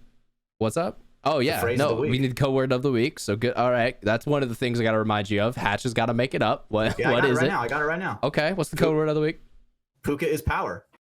I like that one. Puka is power. Is power. Through Puka, we stand. Puka is power / in Puka we stand. Okay. There we go. If you give me one of those, you're good. Speaking of last week's code words of the week, I want to give a shout out to Mike Ryan. He sent his in. He was also hanging out at the field all week, so hung out, talked with him a bit. Appreciate you, man. Also Christopher Struck still sending his in. I'm pretty sure that's our Canadian listener. I may be wrong on that though. He was also telling me that he has a copy of one of the Greg Hastings games, so maybe I'll have to like borrow that from you or something. We'll have to figure something out with that, Christopher. But appreciate your support, man. Thanks for always listening to the show and sticking around for the code word of the week. So if you guys want to let us know that, hey, you're a cool member, you're a good guy, you're gonna hang around. Dan's dropping cool stuff in the chat that's gonna come at some point in time. You guys are gonna want to see that. But yeah, the code word of the week, Puka's power. Drop that in a DM, a Instagram comment, on the Patreon. Just let us know you heard it. That way we know you listened to the whole show and that you're our friend and we vibe with you. We The other ways the Puka King in here. we do. We have the Puka King with the Puka power. With Puka when this Gang. show drops, I'll drop that T-shirt that I just put in the chat for you guys. You can show it now if you want to. I don't know what you want to do, but like when the show goes live, I'll drop that online. We'll do that as a way. Hey, Dan's about to drop new merch. Go to @ShellDaPhotos. It's on the screen on Spotify or YouTube, and I'm saying it right now for the Apple Podcast listeners. @ShellDaPhotos. Go check it out today. There's a pretty cool shirt that's being dropped there, and it's Puka Gang related. That's what I'll say here on the show. So go check that out, guys. More ways that you can support our podcast that are free. You can drop a rating for the show, whether it's on Spotify, YouTube, Apple Podcasts. Drop a like on YouTube, drop the 5 stars on Spotify and Apple Podcasts. Completely free to do. Takes 20 seconds of your time and helps boost us up the charts. So consider doing so. You can also subscribe on those platforms. Similar type of idea, helps make us look a little better. Completely free for you to do at home. The Patreon, that's a way that you can start monetizing and helping us out in that way. If you sign up to become a Patreon member, you get access to a whole bunch of perks. We got the Nick Laval headband that's going out. You're gonna maybe be able to make me frost my tips. You get access to other giveaways. We get all the content that comes out there for free, as well as not for free. It comes out there early and ad free. You guys know how I get. When we get the 2.5 hour mark, I start slurring my words. It gets bad. Patreon, we got that. Head over to our sponsors, both Liquid IV and NECTR Energy. That is NECTR.energy/MafiaProductions, as well as Liquid IV, which is code Mafia_Moffitt. Go let those guys know that you heard about us over here. Brandon's finishing his up. But yeah, I mean, make us look good to them. They help support the show. They help put all this on air. So we appreciate their support. That is my list of things I have to talk about. So that means, well, the show's done. And I think we hit a new record, guys. This may be the longest show that we've done. So hell yeah. I appreciate you coming on, Dan. That was a great time. I said it there @DanShelleyPhotos. Is there anywhere else people can find you? I know, do you have like a smug mug or something? I know you do a lot of photo stuff with that. Yeah, it's all ShellDaPhotos. So ShellDaPhotos on Instagram, Facebook, ShellDaPhotos.com brings you right to my smug mug. That's called consistent branding, kids. That's what you need to do. Get your name on everything. So good job. So yeah, just check out ShellDaPhotos. I mean, wherever you're at, you'll be able to find him and his content. Hatch, Brando, you guys got any last words? So you're coming to Sacramento this Sunday? Yeah, I fly out. I think I land at like 11:30 or 12. I'm literally getting the rental car, going straight to the field from the airport. Oh man. Okay. How long are you coming? You got to be here for? I'll be there for a week, but I'll be in Cupertino for most of the week for work. Gotcha. Okay. Yeah, I vaguely remember you saying something along those lines. I was like, I think it's for work, guys. They were all like, why is he coming out here? I was like, I think it's something with Silicon Valley. I don't know. We'll see what happens. But yeah, it's definitely for work. But it was like, I think there's fields where I'm gonna be. Like, oh yeah, okay, that's a big one. I'm gonna be pretty big one. What a lineup! What a coinky dink, honestly. We record and then you're gonna see you this weekend. That's gonna be so sick. Well, that's awesome that works out. This is, hey, if you heard this on the public version, you're sad that you missed out on Dan now because you didn't hear the show. Go get signed up for Patreon. We're giving you more reasons to do it. Do it right now. Patreon.com/MafiaProductions. And on that note, guys, I appreciate each and every one of you for coming to the show. This was episode 51. Next week, we will have episode 52. That's going to be our 1-year anniversary with our special friend, Evan Fernandez, the lazy dude who helped us start all of this, but and sometimes went to... Austin hasn't confirmed. Evan confirmed, so that's why I'm saying his name. But hey, hopefully Austin's there too. We love you guys. We're, thankful for everyone who's coming and stopping by, listening to the show, dropping the ratings, dropping the reviews, following on Spotify, YouTube, and Apple Podcasts. For our 2 hosts, we got Stephen Hatch, Brandon Brando Baird. Thank you to our special guest, ShellDaPhotos, Dan Shelley. I'm Ryan Mafia. We're going to see you guys on the next one. Give it to him, Hatch. Bye. See you guys later.